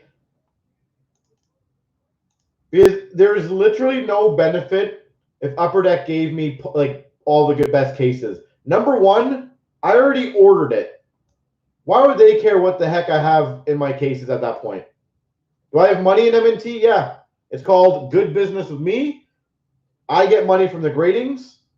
It works. My customers are happy. They bring in more cards. I make money. They make money. Everyone's happy.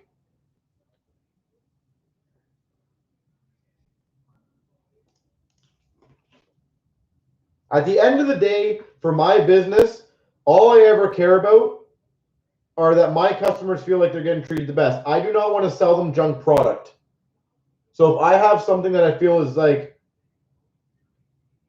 less than par, it looks bad on my company. I've been contacted and I've seen products firsthand: ACA, MCA, SGC, Beckett, PSA, KSA, M&T. I like what M&T offered. I like what they're doing. I like how they're not missing deadlines. I think their prices are fair, and I gave them a shot. I also dealt with Beckett back in the day. I've dealt with PSA, and I've dealt with KSA. I love dealing with Beckett and PSA. It just made it cross-border very tough. And as I said, I had too many problems with customers blaming us for their cards not coming in on time. So that I did not like that, and it was very frustrating. Because no word of a lie, guys. Like, we had customers who submit like $1,000 card, and they would be like, "I want a refund on this because you guys are not delivering." I'm going, this has nothing to do with me. I cannot control how fast PSA works. So I got tired of that. We went with KSA. I think that lasted probably about a month and a half. In all honesty, I wasn't happy with the product, and I don't think customers are too thrilled. So I kind of moved away from them. Then we did no gradings for probably 2 years. So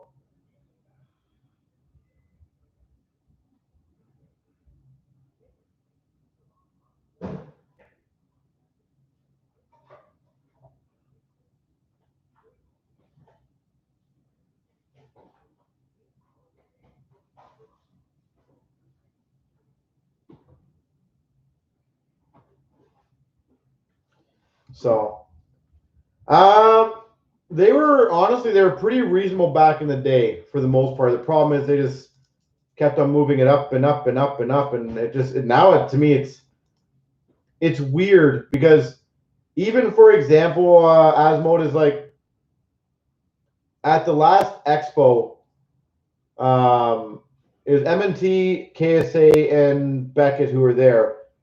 The raw grading for Beckett, I think on day 2 or 3, was $50 for raw grading. That is a ton of money, especially when most people were grading a $100 card. Raw grading was $50, yeah. Hula, again, you're looking at it from a hockey standpoint only. You got to remember, like, for example, because I obviously talked to them quite a bit, right now hockey is not even close to their biggest submission.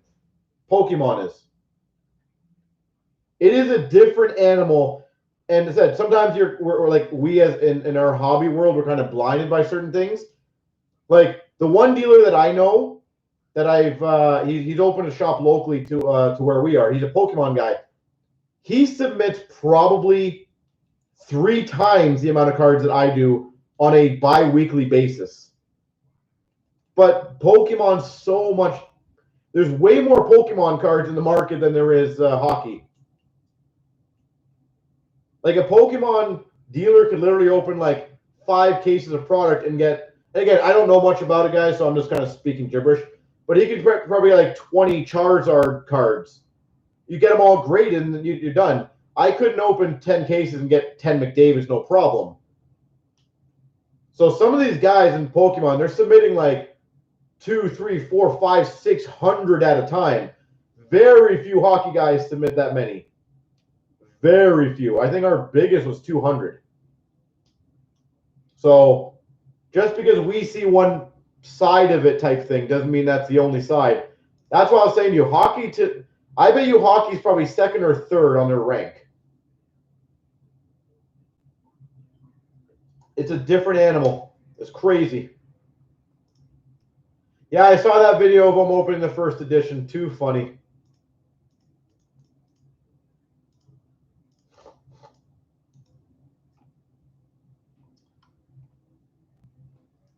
But, you know, as I said, it to me, I like the service. I like the quality.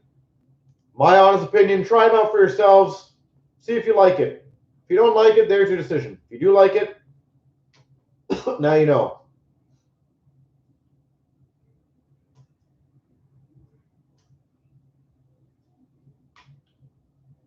Jeez, that's crazy. So, and also, guys, let's get the breaks going. I love having the conversation, but you guys also like seeing breaks too. So,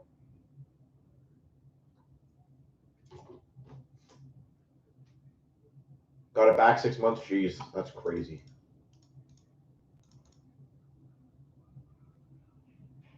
My new handle, sweet. I like it. Now I'll know for sure. So what we do is we offer a 6-day turnaround. It's a special grading group break special. It's $24.99 plus tax. So you check it out with us. We do all the shipping. We do all the writing up the card. We ship it out to them. They ship it back to us, and then we include it with your group break hits. So that way, you basically are not spending any shipping money. It works on all parts, which is great.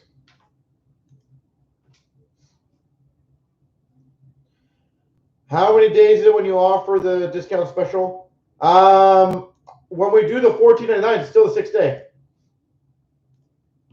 That's why we say how crazy that deal honestly is. It is insanely good.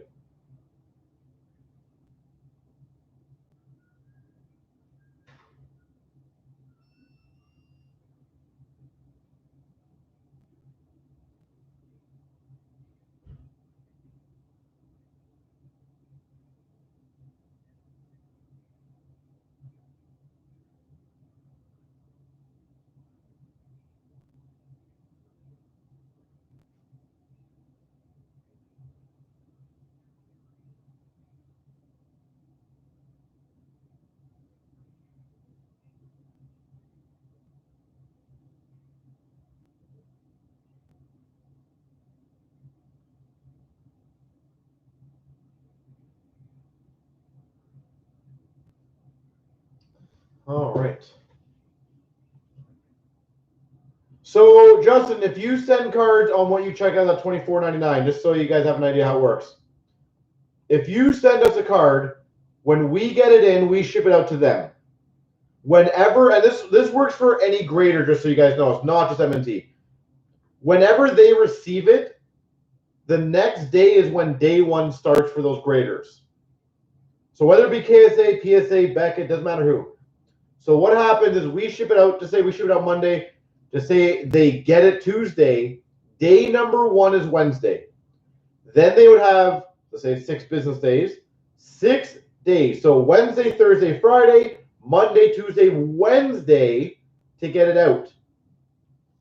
So then by the time it gets to us, Thursday, Friday, then we ship it out to you. I honestly don't know. You're asking the wrong guy on that. I don't know if anyone knows on that or not.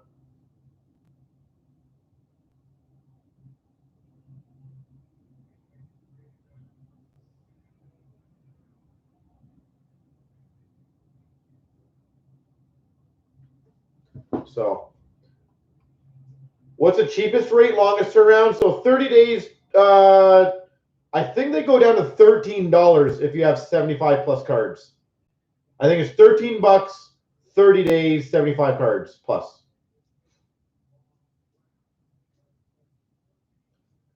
Full, in my honest opinion, and this is also another conversation. By the way, guys, I might have to step out for a few minutes to heat up some food. As I've openly told you guys, I'm a diabetic. Sometimes when I talk a lot and I don't eat, I kind of get lightheaded sometimes, so I might have to step out. It is what it is. Kind of sucks. But in terms of cards, the trend that I'm seeing, I feel like it's worth getting any card graded, because nowadays what I find is every card that we sell is high end that's not graded. People want to know the exact condition of it. And even if it's an 8, a 9, a 9.5, or a 10, I still think it's better to give that person an honest idea of what card they're buying. And I feel like it solves all the problems of the customer asking more. Because here's what I find happens quite a bit. That customer might buy that Dubois 99. He gets the card and he goes, oh, there's the tiniest little mark on it. This is crap.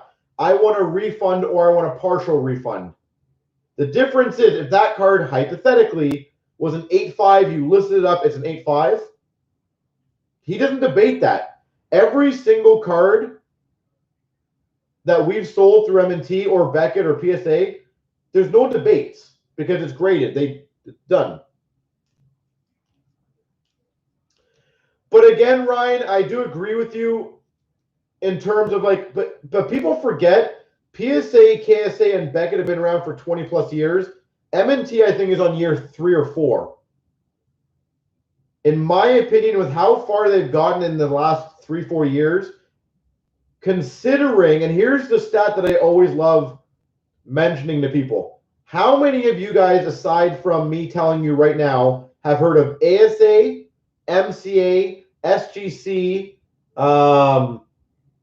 and I think there's MCM. How many of you guys have heard of those companies? In all honesty.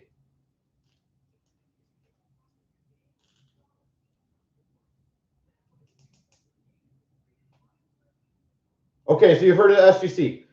I can tell you, I think all those companies have been around for 10 plus years.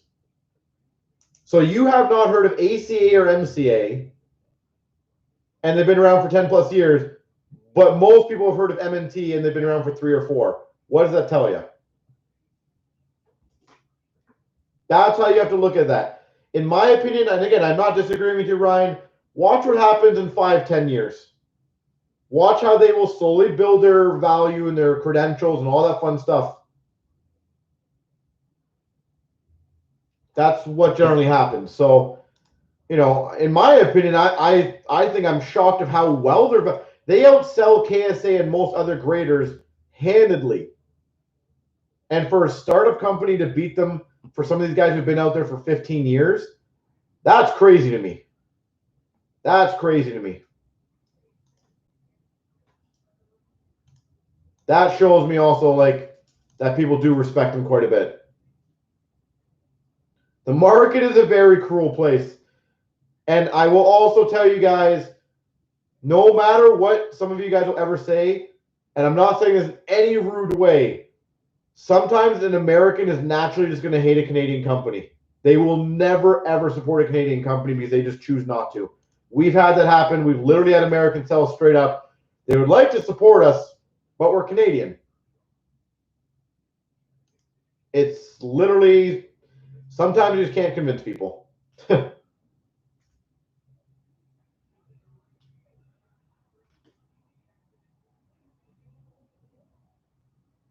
But that's my point, Justin. So when you look at the progression of these companies and the names they're making, like, name me anybody. Like, you could name the biggest band on the planet, Coldplay or Metallica. There will be people that hate them. There'll be stories out there that are bad. No matter what person there is, somebody is talking bad about anything. Coca-Cola, I'm sure there's a lot of people who hate Coke. Disney, I'm sure a lot of people hate Disney. You know, the bigger they get, the more haters they get, the more lovers they will. Well, that's not bad. The more people that love the product will be there. Just like us. We probably have, I would say we probably lead Canada in the most haters on stores. But I also think we're probably the biggest of, I don't use the word lovers. That sounds really horrible. But yeah, we probably have the most people that like us and the most people that hate us.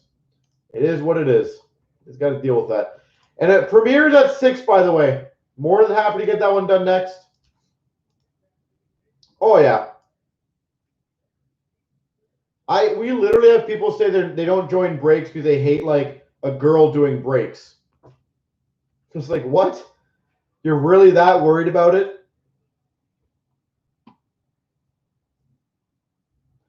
So, we've heard a lot of funny stories in our years here. I can tell you that. I'm not too concerned. The Insta, sorry, I did not see that. What was your question? Let me see if I can find it.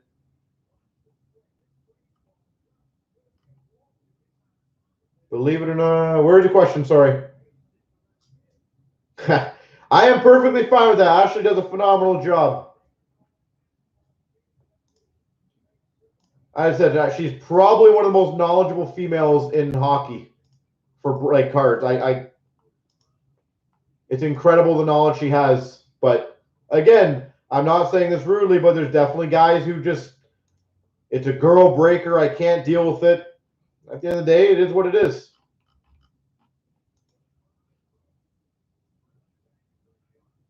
So I'm going to try to wait till this gets filled and then heat up my food during the randoms. But I got to make sure I'm not going to pass out and die. Can't get Anna. Anna, as I said, we're going to groom her. She loved opening the box, so like we're going to groom her on that.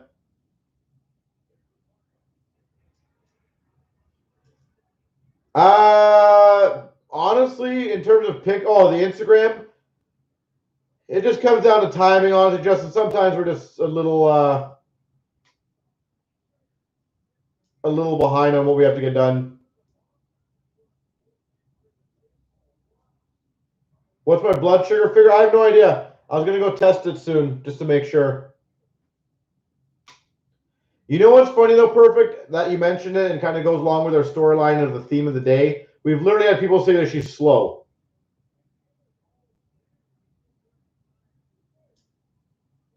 Then who has Chara? I like that.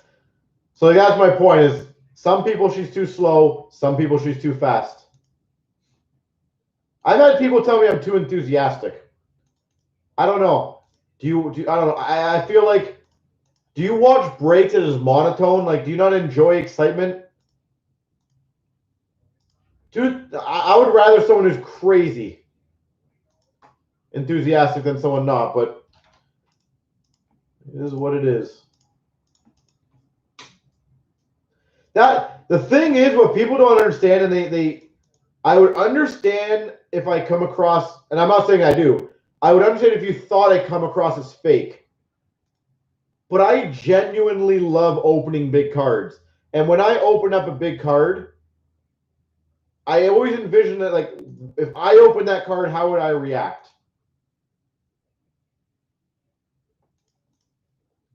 Yeah, you know what? That's the only thing I will say. I have told her for many, many, many, many years.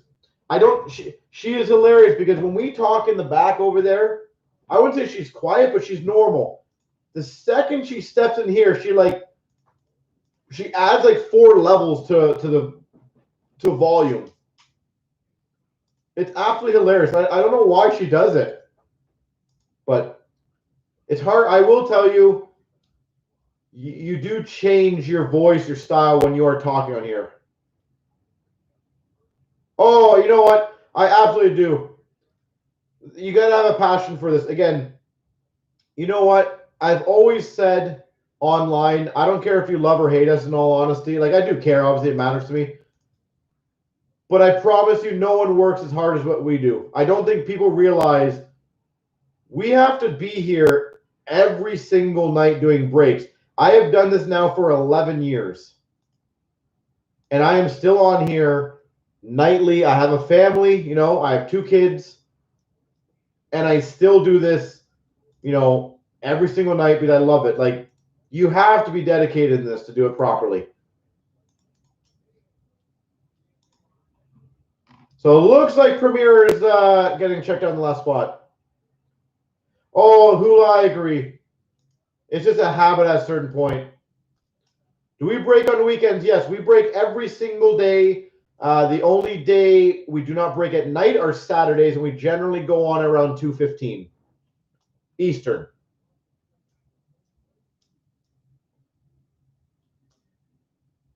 Yeah. I know a lot of people are going to have a debate with the Lafreniere rookie on how you pronounce it. It is Lafreniere. But that is a tough name. It honestly is. But I love when people get big cards. Another misconception, Asmod, when you talk about that Eras mode. We've literally had people say to me, I remember back in the day, go, it must suck opening big cards for people because it wouldn't have been nice if you opened it. Anyone with business sense would understand the bigger cards that I open, the better it is for my business. If I open those 4 ultimates and it sucks, I don't think any of you guys are gonna be jumping in on the next break and going, oh, let's do more of this and get killed. I am praying that every break that I do, I murder it. Because the better you guys do, the better that we will do. It's a big, nice little circle. It's just funny that people, again, we've literally had customers be like, oh, I bet you wish you opened that box. Well, sure. It'd be nice to open that box, but it's a win-win. Yeah. Oh, you know, everything's always good for any business. For us, it's great. Anytime, I know we don't do a great enough job of doing it, but as Justin said about the Instagram, like, it makes me happy when we get a big card. The exposure is phenomenal. Like, you don't think when I open Cup this year, I want to get a McCarn 8 of 99 Cup? Of course I freaking do. I want our name to be on that card 100%. I don't want anyone else to open that card.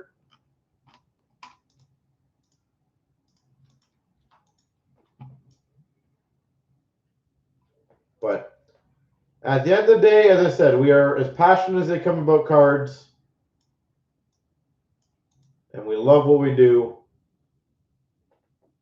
And we're pretty knowledgeable, which is nice.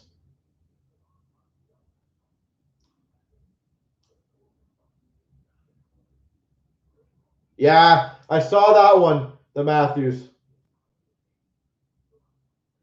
Did you? I'm thrilled you mentioned that. Thank you for finally. So there you go, folks. For anyone who sits there and goes, why do we put packs and chancers? That is freaking why right there. So this person, I don't know what chancer it was, so you can tell me, if you want to tell me how much the chancer was. A Future Watch autograph of Eichel. I don't think you guys fully understand. When we put the box or chancer packs in there, I literally just open boxes and we put them in there. So if there's 5 packs of SBA, over a course of 5 chancers, 2-3 autographs are coming out. I'm thrilled that you mentioned that because people still are convinced, just like everyone will always talk about whatever they want, they're convinced that, you know, there's nothing in there. There is, I promise you. So thank you for sharing that. I do appreciate that. That is why we do those, because there is that possibility. We've had, it wasn't a chancer, but it was a pack bundle we had in store. Somebody opened a Future Watch Line A patch auto. That was a nice one. And a great member, too, which is also nice to see. I love that. All right, so I'm going to do the random, folks. Then I will just going to heat my food up so it'll be a little longer. Yeah, well, I said it's realistically, you got to think if there's 5 of a said product in each chancer, on every 5th, or sorry, every 2 to 3 chancers, someone's going to get something weighing a pack. Yeah. Realistically, it wouldn't even make sense to weigh packs because, again, if you guys always got dud packs, you guys aren't going to join those breaks. It'd be a stupid logic going forward. And I feel like anyone who knows business would understand that would be the dumbest move. What am I going to do with a Jordan Wheel Future Watch Auto? Is that going to be any better for me? I'd rather you guys get excited that you guys can open good stuff because you'll probably come back a lot faster. All right, 12,751. Gonna do the random. Good luck. Here we go, 12,751. 1, 2, 3. Copy. Paste. 1, 2, 3. Copy. Paste. Kotov, Arizona. Bo Sox got the Leafs. Johnny Hockey, Calgary. Reddy's got Columbus. Untouchable, Detroit. Foles got Vegas. Stocks, Montreal. Freedom, Ottawa. Perfect's got Dallas. Staffy's got Florida. Nicholas, Vancouver. Reels, Winnipeg. Lone One, San Jose. Reels, Nashville. Perps got the Rangers. Bo Sox, Carolina. Foles, Buffalo. DG, Islanders. Tyler, LA. Jay Chenier, Philly. Reels got Chicago. RJ, Washington. Pete has New Jersey. Bo Sox, Colorado. SS, Anaheim. Go Fish in St. Louis. Cody, Tampa. Sean, Boston. Full, Pittsburgh. Kotov, Minnesota. And A Quid, Ed Money.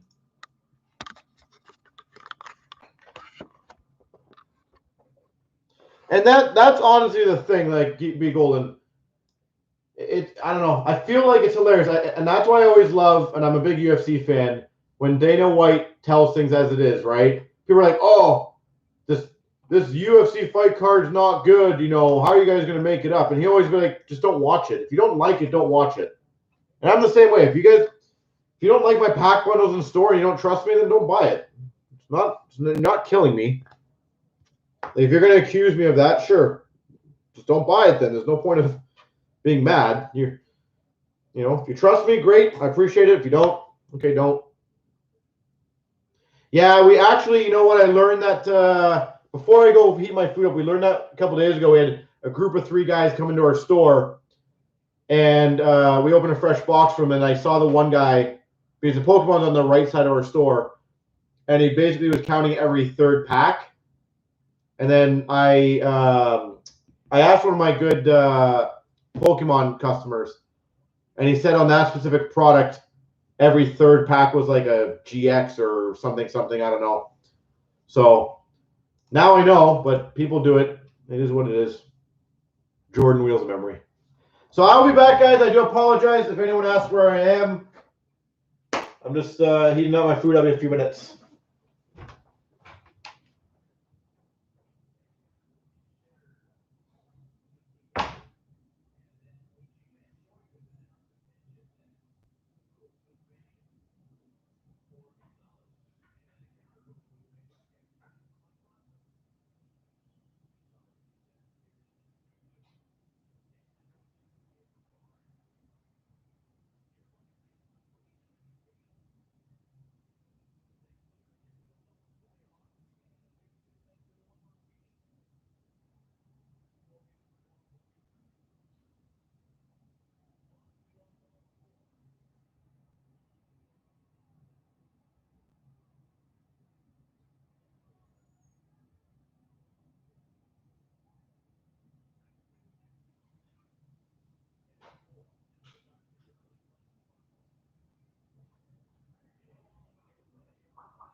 All right.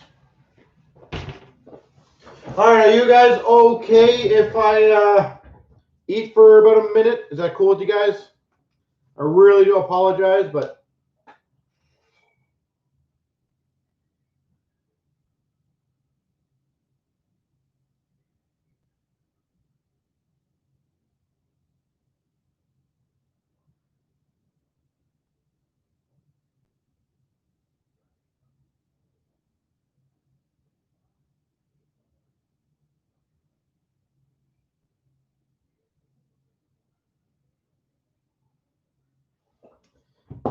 take its time. Yeah, I'm gonna just have a bit of a couple snacks.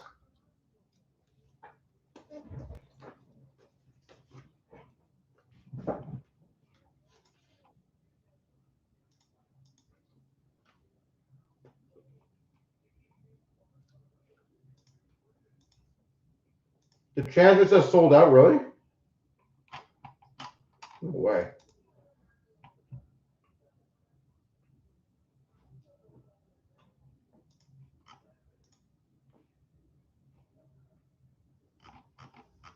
No, the Chancer's not sold out. You're good to check out on that. You should be good to check out. But yeah, I always love having these conversations. I love when you guys ask random questions.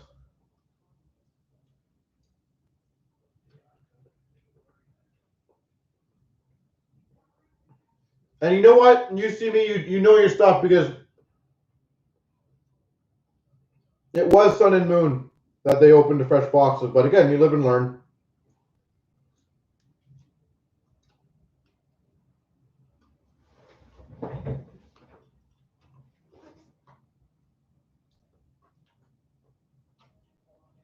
But there's a lot of things, like guys, there's a lot of things in this business that it's good that you guys don't know. And it's always sad, but like there's a lot of stuff that goes on.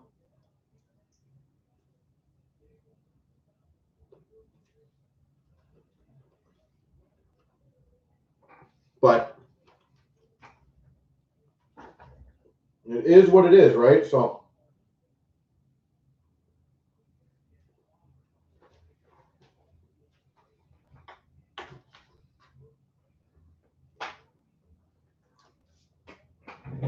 my favorite one, we literally had somebody try to start a Twitter war. I think it's Twitter. That we're selling Upper Deck overtime cards on our eBay. And what I love is this is my perfect example right now of the modern era.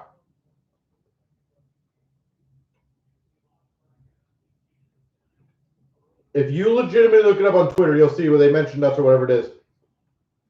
That is the best example right now of how the internet world functions and why businesses get bad reps sometimes.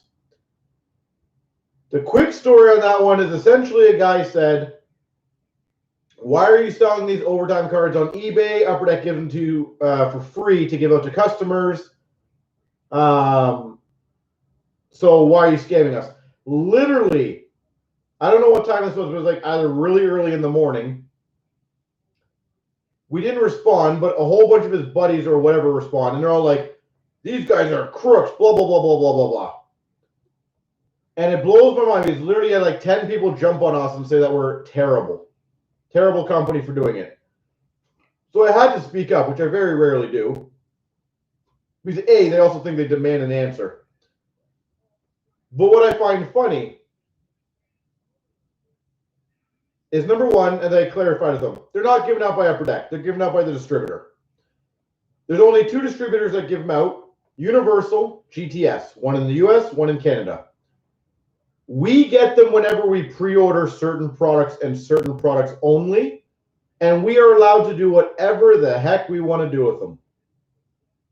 So if I want to sell them for 10 bucks, I can sell it. If I want to give them to you for free, I can do that. If I want to open them and sell the singles, I can do that. They're literally just a promotion that our distributor gives us for ordering them. Now, what we do with them, I can tell you, anyone who pre-orders those products, they get a pack for every box they pre-order. We always do that. Number two, we incentivize people using debit in our store to help us save fees on Visa, MasterCard. So for every $100 you spend, you get an overtime pack for free.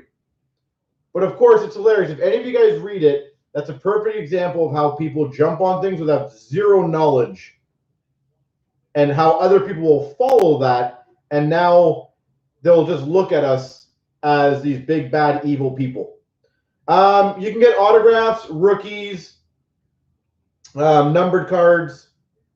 They're basically a nice little promotional pack, which is kind of cool.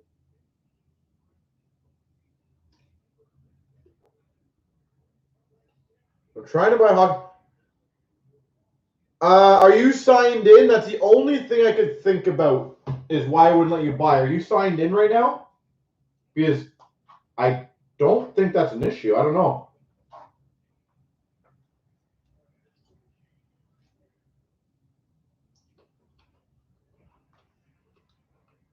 Yeah, I know. The funny thing is, none of those guys, and I haven't checked in probably like, well, pretty much since I posted it. I don't think any of those guys responded to me, did they, Big Golden?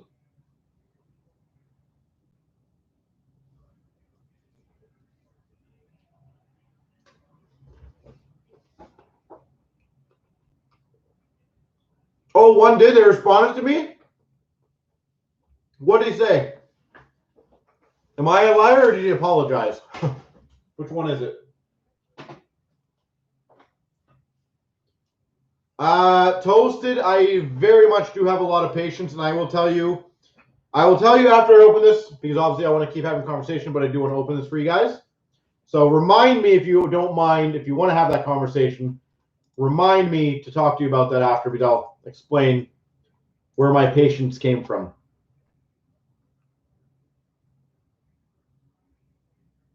Yeah. The other thing that I find funny about that, because these guys know everything, one of our customers who's a gigantic case buyer of Series 1, like a gigantic case buyer of Series 1, we normally give them a boatload of those packs. If you look at the year, I think what we were selling, I believe those were 16, 17. I no word of a lie, guys, I bet you this guy opened probably 200-300 packs. He gave it to us to sell. Am I supposed to say no? Like, I just don't understand the logic of some of these people. Here we go. Starting out CNC Breaks number 12,751. We've got the premiere. Yeah, you know what? That's the thing, right? Every breaker or every dealer can do whatever they want with them. If they want to open them and sell them, there's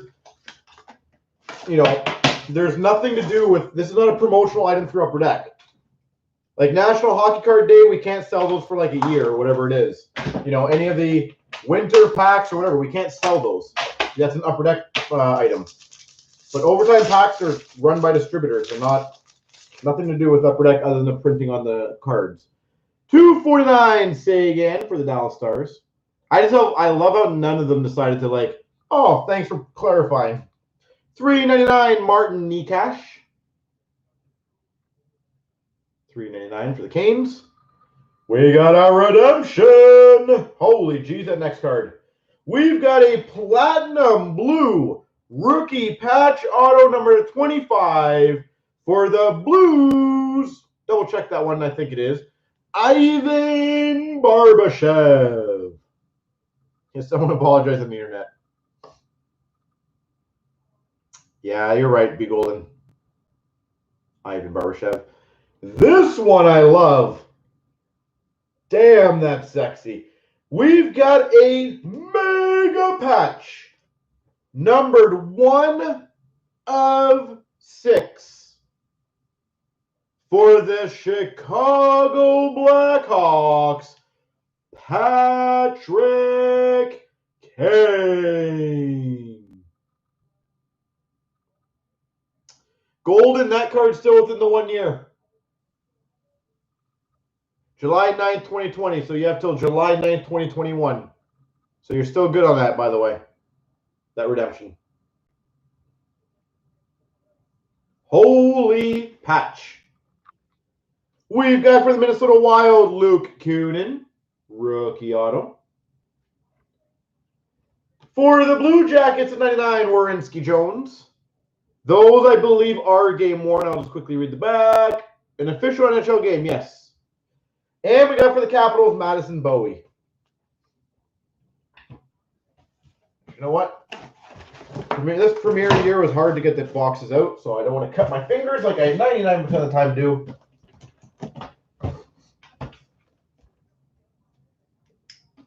Oh, the basketball chance are worth the hockey. Can anyone else, I'm not saying you have to check out. If you do, that's even sweeter. Can anyone confirm with me if that hockey chancer is having an issue with anyone? Again, if anyone wants to do a checkout to completely confirm it, I'm not going to complain. But I just want to make sure to see if there's an issue that I can get, look into it. We've got for the Flyers, 249, Claude Giroux. For the Ottawa Senators, 399, Alex Formenton. For the Carolina Hurricanes, Janne Kolkinen, rookie patch auto. Carolina. Jersey card went flying.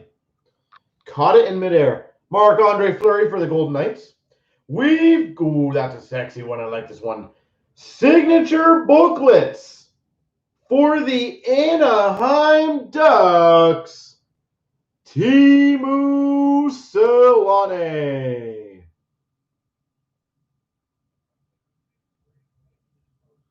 Teemu Selanne, Anaheim Ducks autograph booklet. Love his stuff. We've got for the Panthers, number 25, Vincent Trocheck.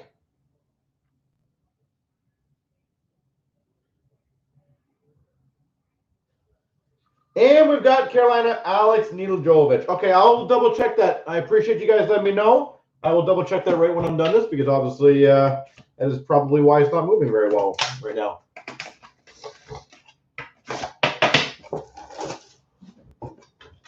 I would have no idea how to explain that, to be honest. But I will see if I can do something with it. For the Montreal Canadiens, 149, Patrick Roy. For the Hawks, the 199, Alex DeBrincat. This keeps getting better. Number /15. Gold rookie patch, super rookie patch auto for the Wild, Joel Eriksson Ek. Out of 15 super rookie patch auto, Joel Eriksson Ek. For the Buffalo Sabres, jersey of Jack Eichel. Another signature booklets for the Tampa Bay Lightning, Nikita Kucherov. Looks like, at least on the video, is a small little ding up there, just so you know. Nikita Kucherov. Wow, this pack is murdering it. 99 rookie patch for the Devils, Nico Hischier. Yes, super pack. Nico Hischier. And we've got a Flyers Sanheim. This is going to be a very tough case to beat down the line of overall.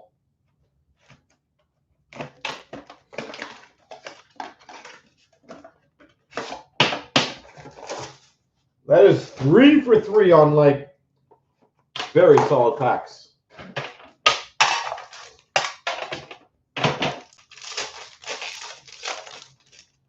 By the way, it looks like the recording, I don't know what happened there. It says frames dropped. We'll find out.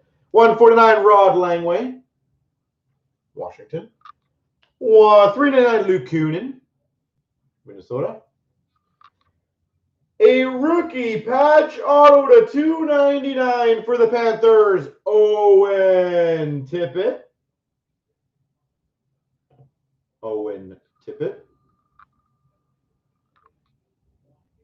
$2.99. Beautiful patch.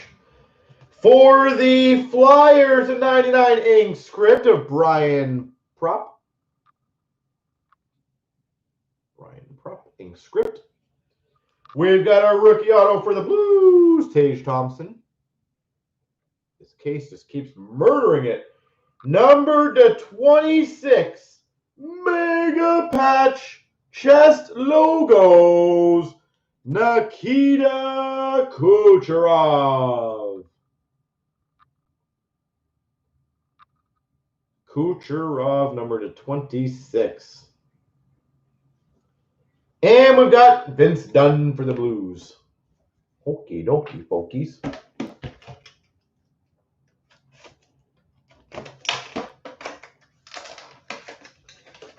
Anyone in the room have Tampa, by the way? Is you done kill this break? There's Dallas card in this. It's hopefully right here.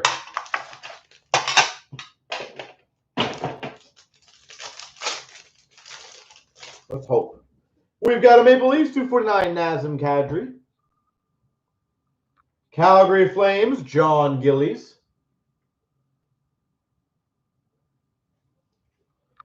Jesus case. 99 super rookie patch auto for the Panthers. Owen Tippett. Owen Tippett.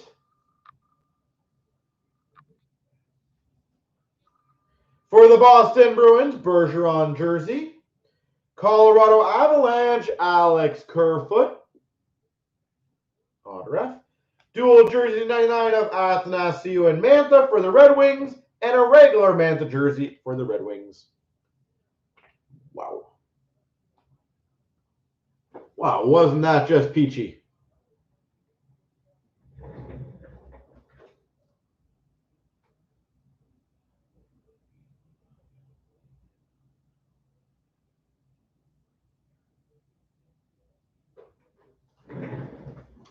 All right, so what was the question we were talking about before this, by the way, that I said I'd get back to?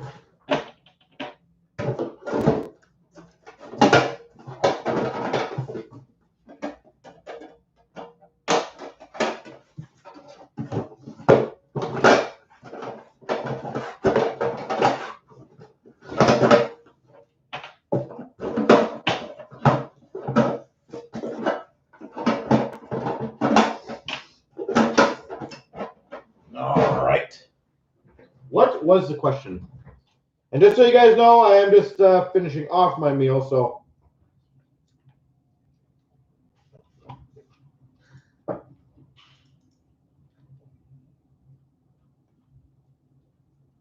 I'm a little slow, I do apologize.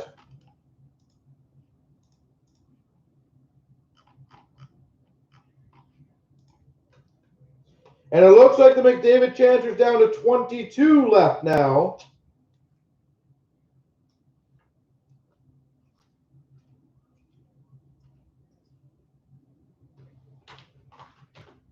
Oh, yeah, my patience. Thank you. So, in all honesty, when I started the business, it was very, very tough. And I will give you guys advice for anyone who's either started a business or like you're looking into starting a business. I took everything very personally in the beginning. And obviously follow my train of words on this one because I don't want you guys thinking I don't care. Because I cared so much about this business. So anything I read on the internet, about people doing this and people like saying this about CNC, whatever it was, I got so upset about it. So naturally, I'm going to fire back. I'm going to tell the truth about it. Like, we had people saying we ship everything in plain and white envelopes. So I'm fighting that. What you start realizing, in all honesty, some people just want to try to bring you down. And I think after a while, you start learning that no matter what you do, like, people are going to bring it down. So at the end of the day, you kind of just roll with it. Like, I hear it pretty much daily. Like, some people sit there and be like, oh, Jeff sucks and blah, blah, blah. That's fine. If you think that, it is what it is. Sucks that you think that, but, like, I always remember watching a video, and it made me realize, like, this is kind of the world that we're in. I'm not saying it's a good or bad thing. I think it's a bad thing, personally. But there's a guy driving around a sports car, a very, very nice sports car. Literally pulled up to the light, and the guy beside him started yelling at him and basically saying, instead of wasting your money, you useless piece of blank, blank, blank, why don't you donate it? And it makes you realize that that guy has no idea. Maybe that guy has got $20 million in his bank account, and maybe he's donated $2 million of it to help charities out, but he wants a nice car. Why does that make him a bad person? And I've literally had people, you know, basically like say the meanest or rudest or whatever things in the world about us, and you don't really understand it, but exactly, you develop thick skin. So I've learned to kind of just roll with it and just kind of, I wouldn't say ignore it, but you're not going to please everybody. That is for damn sure. You know.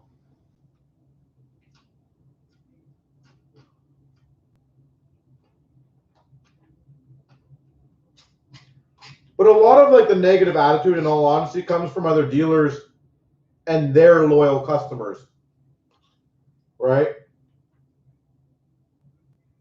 Like as I said, we've had people accuse us of owning Upper Deck, backdooring with Upper Deck.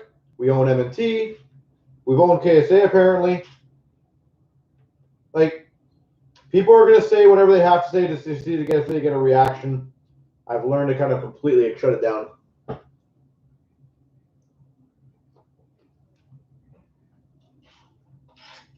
The difference is, I know what I've dedicated to this hobby. I know what I bring to the hobby.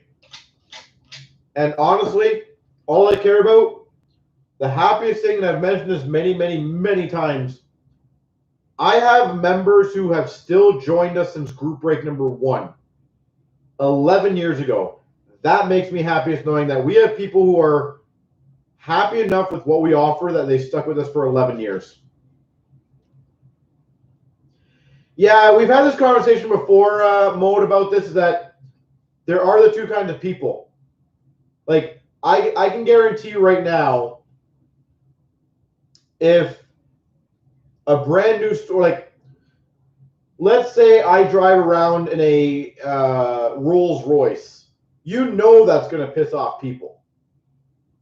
There will be the people who sit there and go, hey, this guy's worked hard to get there. There'll also be the people going, oh, he's spoiled, blah, blah, blah. Like, you know that's going to happen.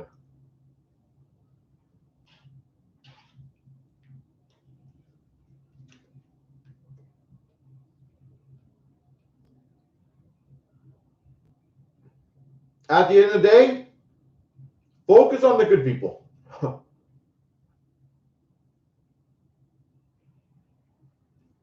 You know, bring your attention to the good people. Make those ones happy. There's always going to be people who want to bring you down. You just kind of ignore it.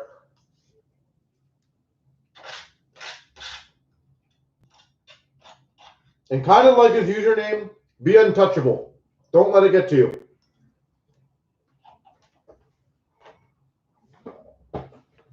You know what, Hula? And I will say this honestly, I'm fine with people wanting to make money. Some people collect, some people flip.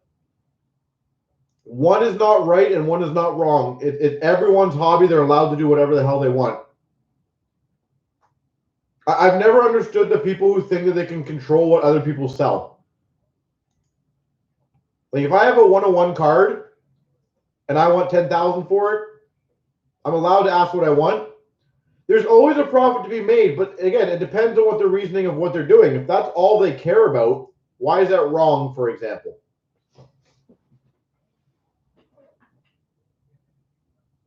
Like, I look at it from both points of view. Like, and obviously we have a ton of people that are just rippers and flippers. That's it. But we have a ton of collectors who actually enjoy collecting. There definitely is, but I don't think there's anything wrong with that. Like there's people who, for example, gambling. You go to a casino. There's people who will go there and like they'll break down all the odds. They'll do everything, and they'll try to make as much money as possible and make it like a job. And like when I go to the casino, I'll bring a couple $100. You know, I get hours of entertainment. If I lose it, I lose it. If I win, I win. You have to look at it that way. But I guarantee you there's people who probably go to the casino every single night, you know, when they basically live there and they got to do it. But to be fair, though, people also have to realize the people chasing the quick buck are also important in the hobby. There's less product in the marketplace, like sealed product, which drives the prices higher. And if there's more of those guys who are selling because they're the big card, that means there's a lot of buyers for the big card, which means it's making it worthwhile for them to do this. It is beneficial when products sell out quickly. Like, look at the effect of basketball, what Zion alone did to hockey, and especially Prism. Prism on every single sport exploded only because of Zion stuff.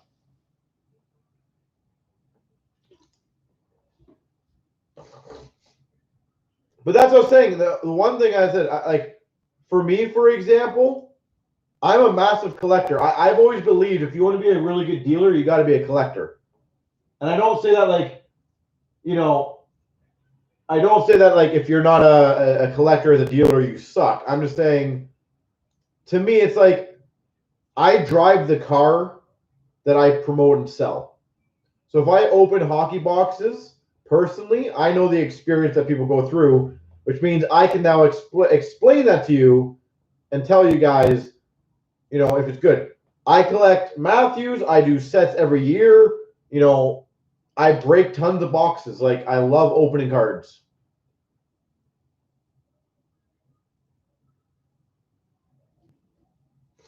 So at the end of the day, I breathe this thing. I've been doing this for like probably 28 years. I've been collecting.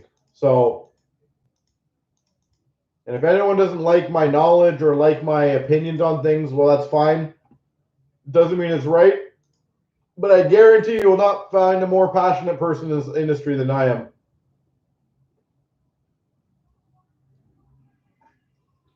There's a limit too? Not really, to be honest.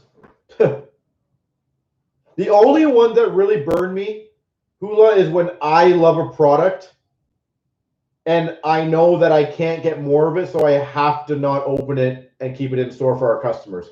Those are the only time for me as a collector it burns me. Like, I would love to, like, trying to think of like 15, 16, or 16, 17 black, right? Like, I love that product. I would have loved to rip that open like no tomorrow, but you have to have it.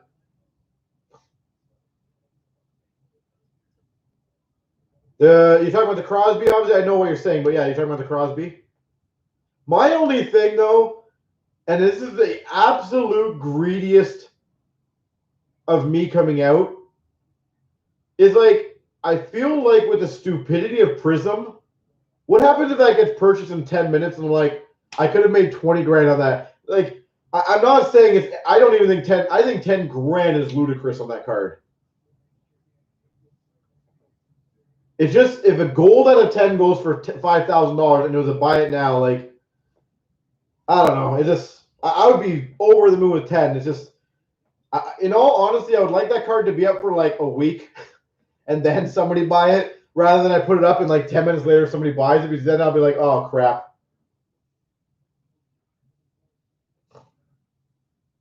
But yeah.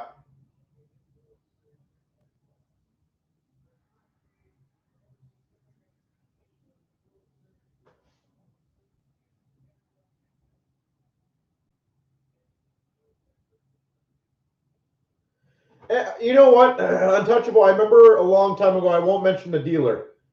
This is like 6 years ago. One of our guys came in our room, not a good customer of ours, like just a guy who just came in.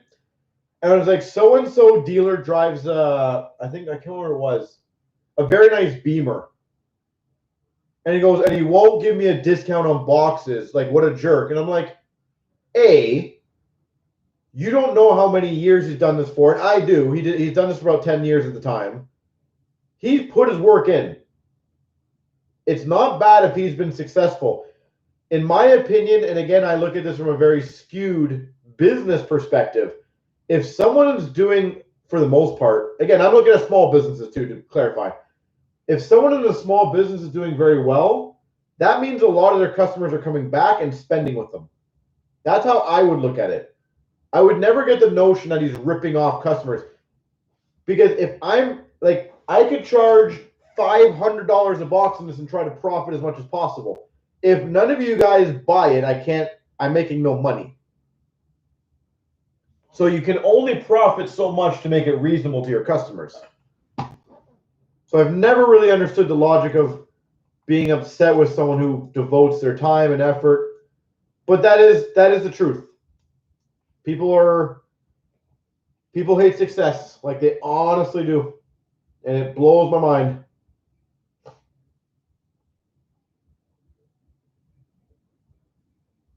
So, yeah. But the other thing I love, like, so I'll give you another fun example. We literally had a person, I would say it was a semi-complaint. A semi-complaint. He messaged us for our 10th anniversary party that we hosted here. Now, keep in mind, tickets are free. We did the event. We rented a massive hall. We had about, I think, 80 people in there. What we did for everyone that arrived, we spoiled them at the end of the night. We gave everybody in the room a free box of cards. Now, again, I will be candid. It was anywhere from MVP all the way up to Cup. But either way, that is a ton of product going out. We still had somebody message and go, I've been a member for several years, and I just can't make it out. How is it fair that I'm missing out on this? So he basically asked if we could ship him a box because he's been a good member. And the problem is, and this is what I've tried to explain, no matter what, right when he wrote that email, I'm stuck in a no-win situation. If I say no to him, he's now going to think that I'm slighting him, I don't value him as a good customer, and all that fun stuff. Now, if I say yes, he's happy. But that's what I'm saying is you literally cannot please everybody. Why wasn't he at the venue? Because he was too far away. He couldn't make it. That's the reasoning why. So apparently that's my fault that we're in Kitchener. And again, no word of a lie. I know some of you guys will remember this. We've literally lost a member and he left us a bad review because the free box that he won was not good enough. He thought it should have been bigger. It's absolutely hilarious sometimes, the stuff we've dealt with. And the funny thing is, those are the people that other people will listen to, and they'll make a statement on us. They'll be like, oh, yeah, CNC ripped off this guy and screwed him out of a bigger box or whatever. And you're like, no, like, know the situation. I am probably one of the most open people in the entire industry. I will happily tell you how things are. I will happily tell you, if it's right or wrong, the way we do things, like, obviously within reason, we run a business, but I am as open as they come on any questions. What I always love is anyone who's got an issue, I always invite them to come chat to me personally or on here and let's discuss it. I'm not going to shy away. We're not perfect, right? Like, we're definitely not perfect people. I can promise you that. We've made mistakes as a company. Some decisions people won't agree with. Like, as I said, that the Ottawa Senators printing plate. There's a no-win situation. Either the Ottawa guy is going to be mad that I gave it to Vegas, or the Vegas guy is going to be mad I gave it to Ottawa. I cannot win in that scenario.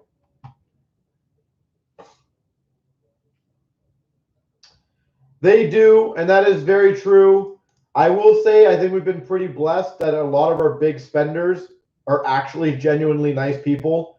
But there are definitely, I would say, weekly where we have customers who are big and small, and they expect the extra treatment.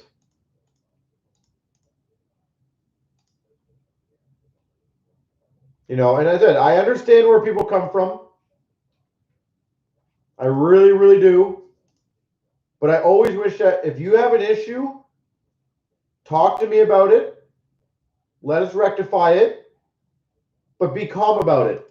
You saying that we suck or whatever, and then thinking I want to fix it. Like, I am a human being. I don't want to be called like, you know, bad names or told that I suck or any of that.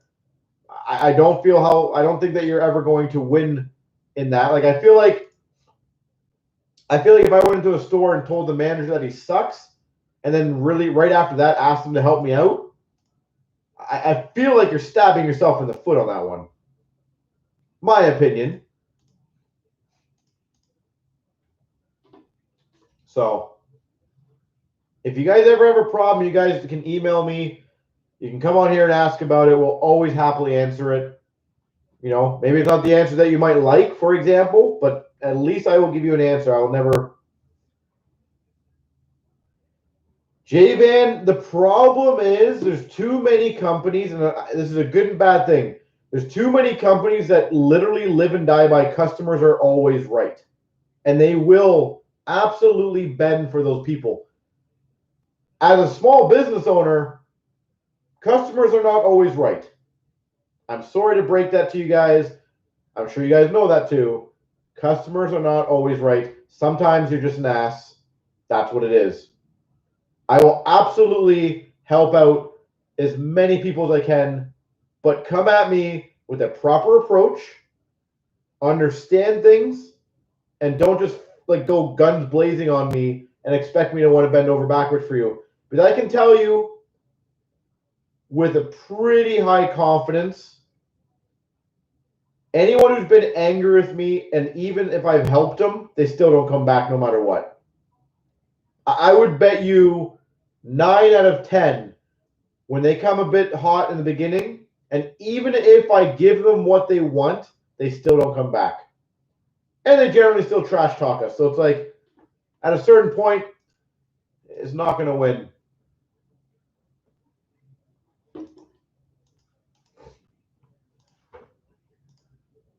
But by the way, if you guys want to get anything else going, I'm more than happy. We have 5 breaks that are basically 13 or less.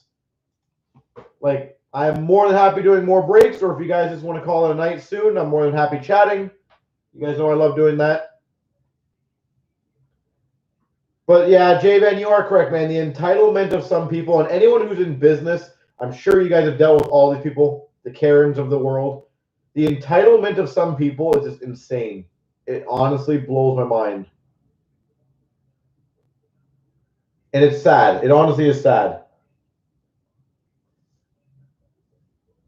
But business is fun, right? It gives you new things to understand, to think about, to learn.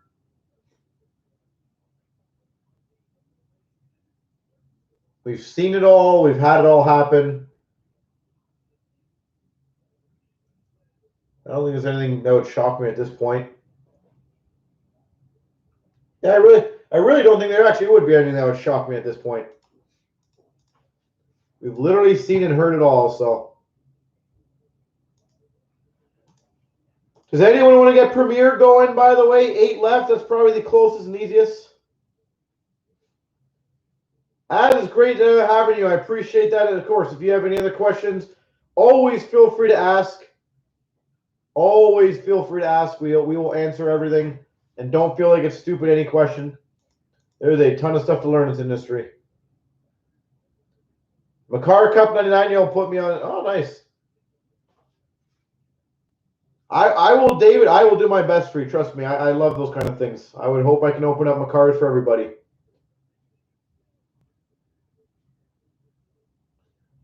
I would not be upset.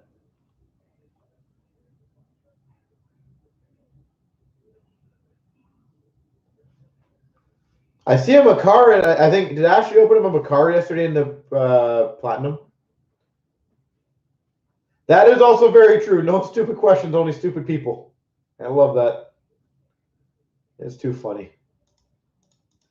The one question I'm getting excessively tired of answering is Lafreniere going to be in Series 1? Yes, he will be in Series 1. I don't know how many more times I got to say that. But he will be in Series 1. I don't know when the checklist is coming out. Yes, he'll be in Series 1.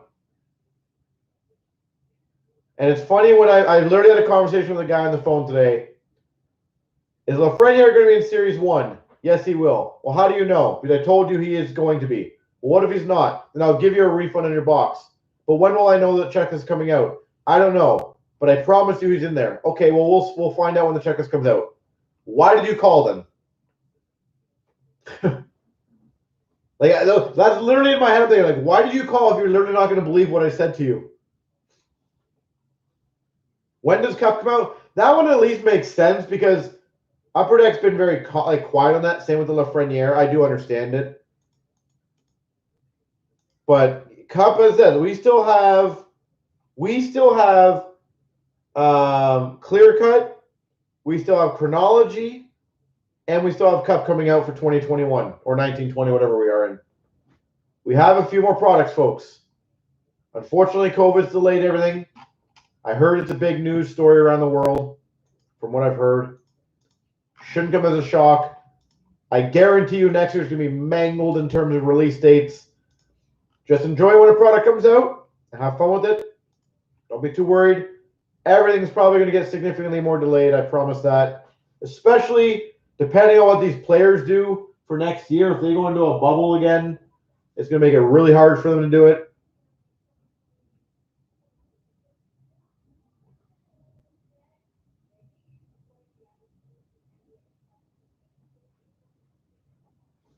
So always understand what's going on in the world. And as I said, no need to be worried about it. They will get to it as soon as they can get to it.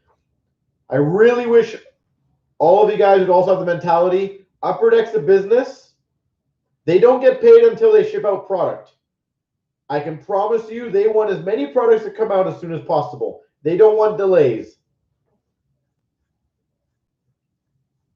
So sadly, that is the reality of the world that we're in right now.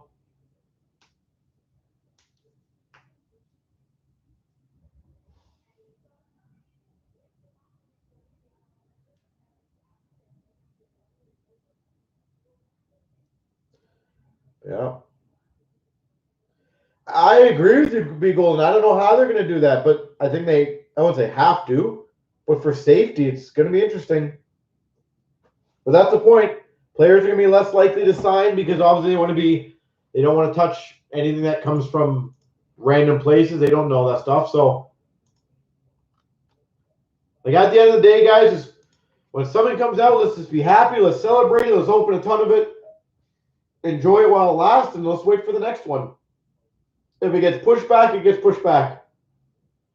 In my opinion, Untouchable, like I thoroughly love this product. I think Stature is probably one of the most underrated products. I think Stature is a very under the radar product to a lot of people. I like the value per box. I like the presentation of it. I think the box on most boxes are fair value. Obviously, you cannot control when it goes up in price, because they don't build it at the $170 price point. They built it at the $120 when it came out or whatever it was.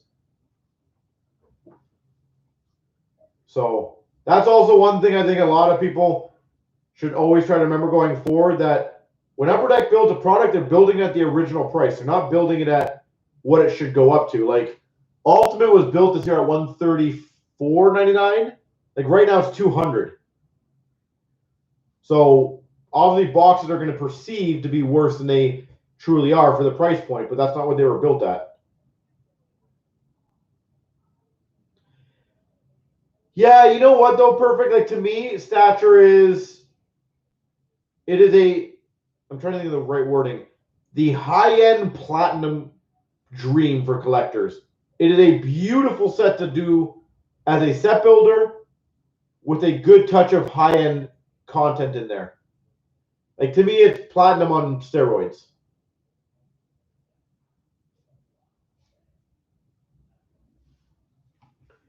So guys and girls, I'll make this kind of the last 5-minute call if any of you guys want to get the ball rolling on other Ultimate Premieres. I don't care what. But this will be kind of the last call for it.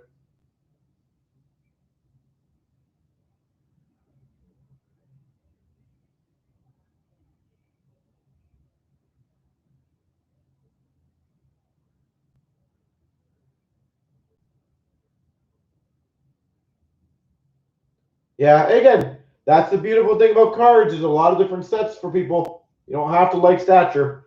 I just think it's a very fun break with a lot of fun variety in terms of like the players are always like different colors, different.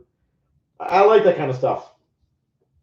To me, it's like a gold label Prism Platinum baby all in one, and I like that.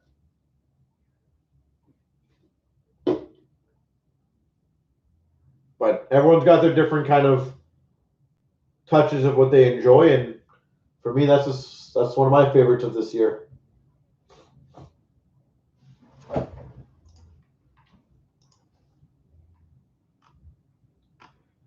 So it looks like we have two blasters open. So that might be the end of the night cap. Are you in the room, Corey? So I know.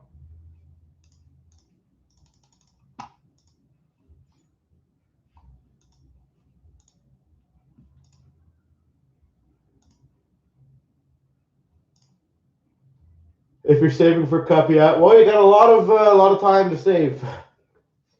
Stature, I believe, is 169 or 179 right now, and it's again not a shocker. Almost everything's getting sold out. So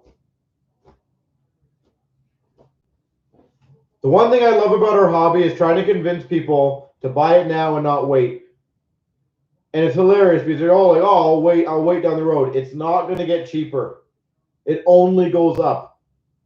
I remember vividly having a conversation with a collector when he was humming and hawing about 15-16 cup at $7.99 a box. I said, I promise you in years to come, you'll never have a shot to get to that $800 again.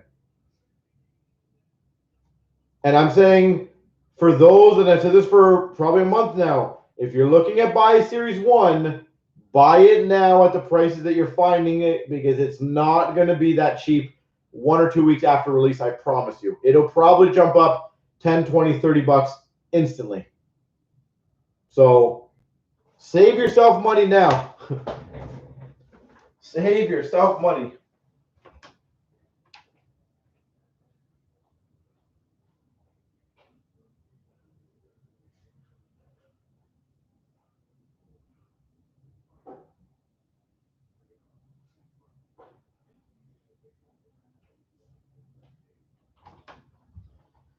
All right. Are we ready, Corey, for your 13, 14, hopefully multiple McKinnons?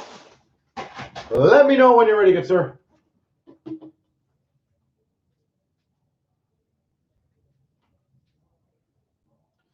of course, everyone wish him the best of luck on this. Ready whenever. Beautiful. Good luck, sir.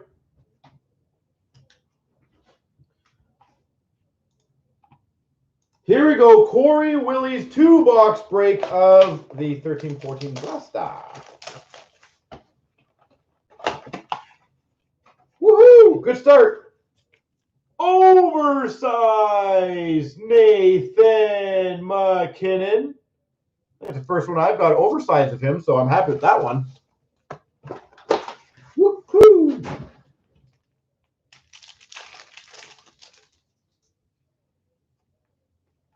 I think even those oversized sell for a decent amount, don't they?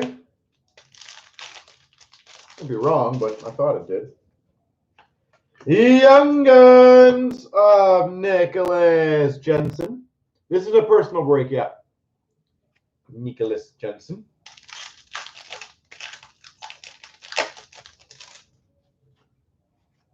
Canvas of Stastny. I don't know if you guys have also been paying attention to one thing, speaking of McKinnon. His Future Watch auto, where did that come from? Holy jeez, that thing skyrocket. 1980s of Paul Coffey. Has any of you guys seen what they're selling for lately?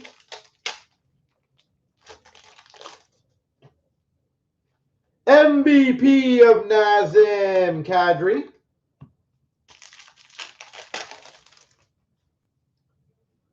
Young Guns, Alex Chason.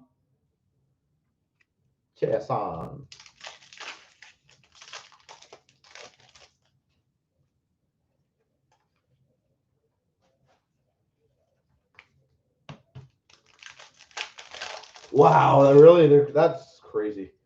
And basey base. All right. Even the jumbo. But yeah, I could not believe the Future Watch. And the main reason I said that is because I do the SP Authentic set every year. And I completely, I wouldn't say forgot, but I remembered that I did 13, 14 as well. Huberto! Ooh, too good oversize. So I randomly was looking it up, and it honestly shocked me. There's something like what, $700 or $1,000 now. Insane. Game jersey of Jordan Eberle. Game jersey.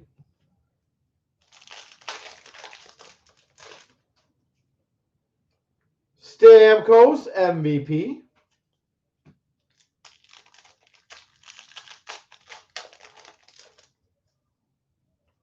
We've got a Young Guns, Brock Nelson. Brock Nelson. Come on, Mac. Let's go, buddy. Canvas of Evander Kane.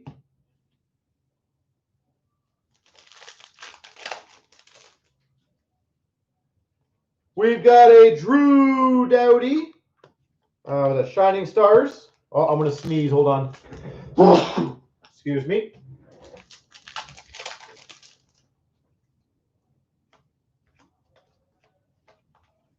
I normally sneeze in twos, so we'll see if the second one comes up.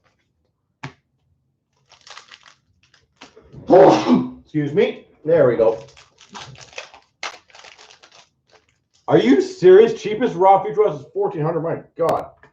We've got a Young Guns, Justin Fontaine.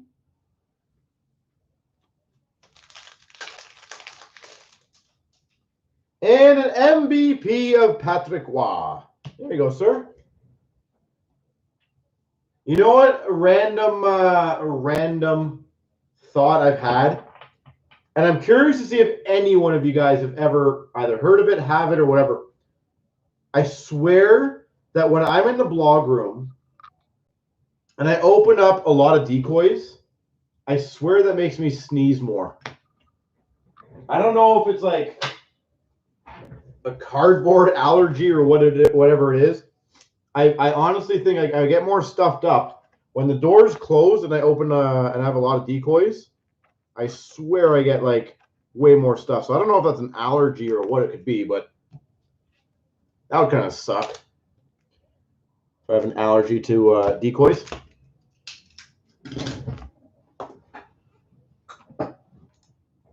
Kind of funny, but kind of suck.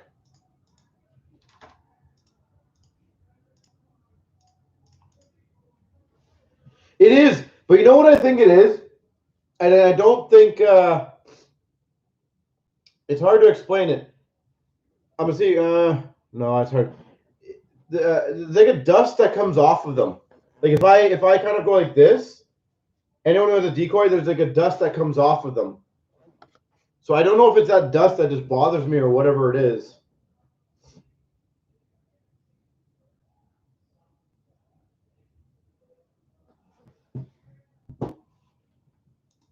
But yeah, it's kind of random.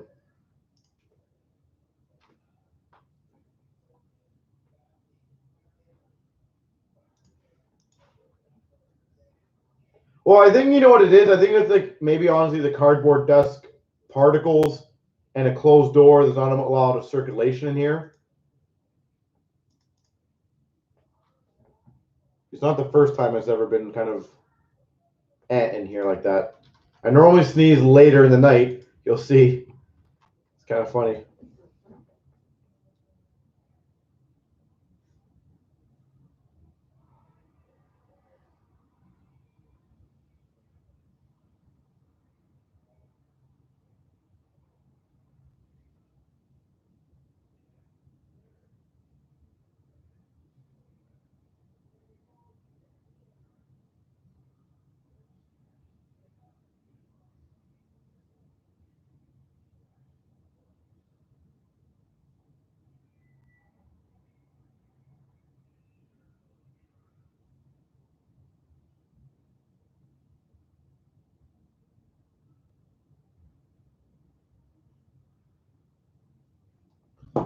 All right.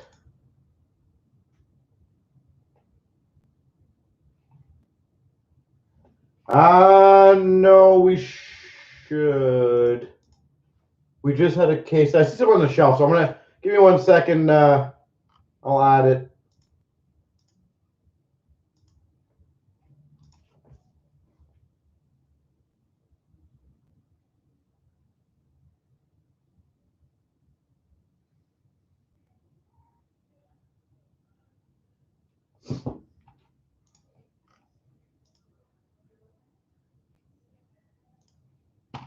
But everything's just going so quick and crazy.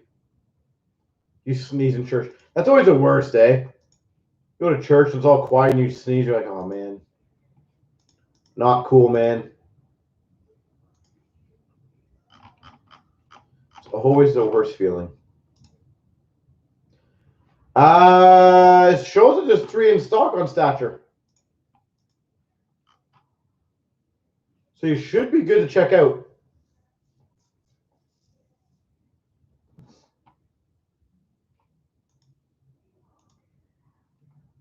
Don't know if you want to try that again or.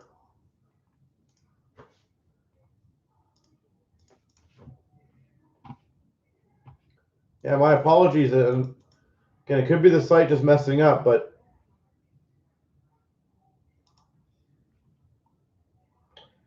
Oh, I think I know what it is. Okay. Sorry, I think I know what it is. Healthy. Let me just edit something for you, sir. So we have a pending order right now. Someone just placed a pretty significant order on a whole bunch of random boxes, and it looks like there's 3 statures on there, which is basically it's pending for a payment. So it's holding those 3 right now. That's why it's not allowing you to do it. So I just changed it to 5. I don't know if that's going to do anything. Do you want to see if that works for you?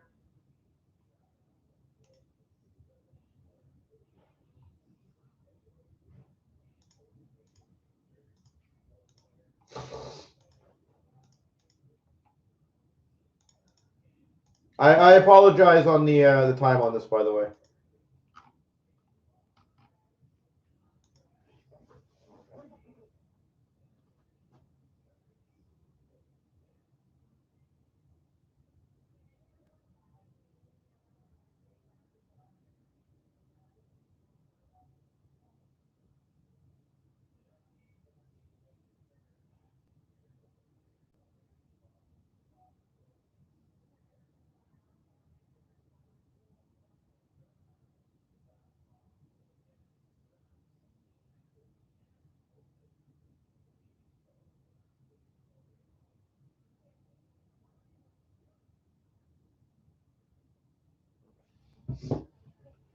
There we go. Perfect.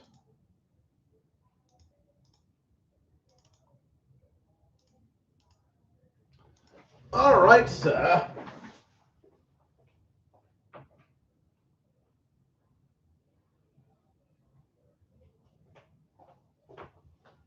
All right, I'll let you pick.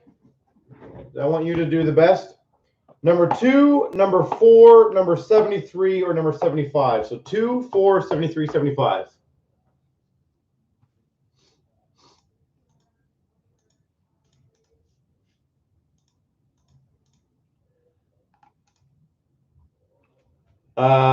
You obviously want number 4, correct? Not the 4th one in. So 2, 4, 73, 75. Just want to make sure that I'm not grabbing the wrong one. Go away, other ones. All right, sir. Let me know when you're ready, and if you want, I can try to put on an accent for you. If it helps the, the scenery of me opening. You tell me.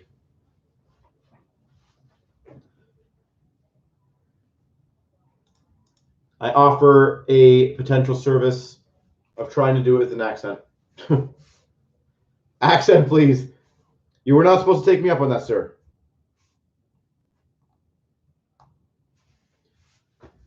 All right, here we go. We got Stature. Jamaican. Oh my god. I can maybe do like a partial Russian. Yeah, man. No, I'm not even trying that. It's going to be super embarrassing. Here we go. The real Mahoney's Stature box. Nothing less. All right. I feel a Quinn. I feel a Quinn. We've got a Lundqvist base. Lundqvist. We've got a Ryan O'Reilly base. Ryan O'Reilly. For doesn't matter the team, Nico Sturm. Nico Sturm. I love these cards. I agree with you. 199 green rookie Ricard Raquel. I think it's one of the most prettiest sets you can ever collect. I think the colors are great for rainbows.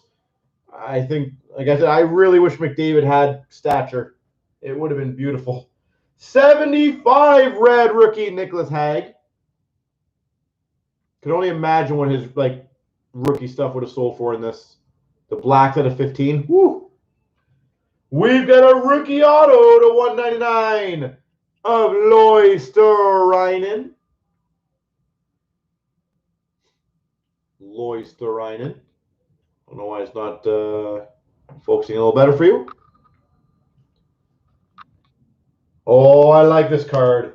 Number to 35 red autograph. Doug Gilmour.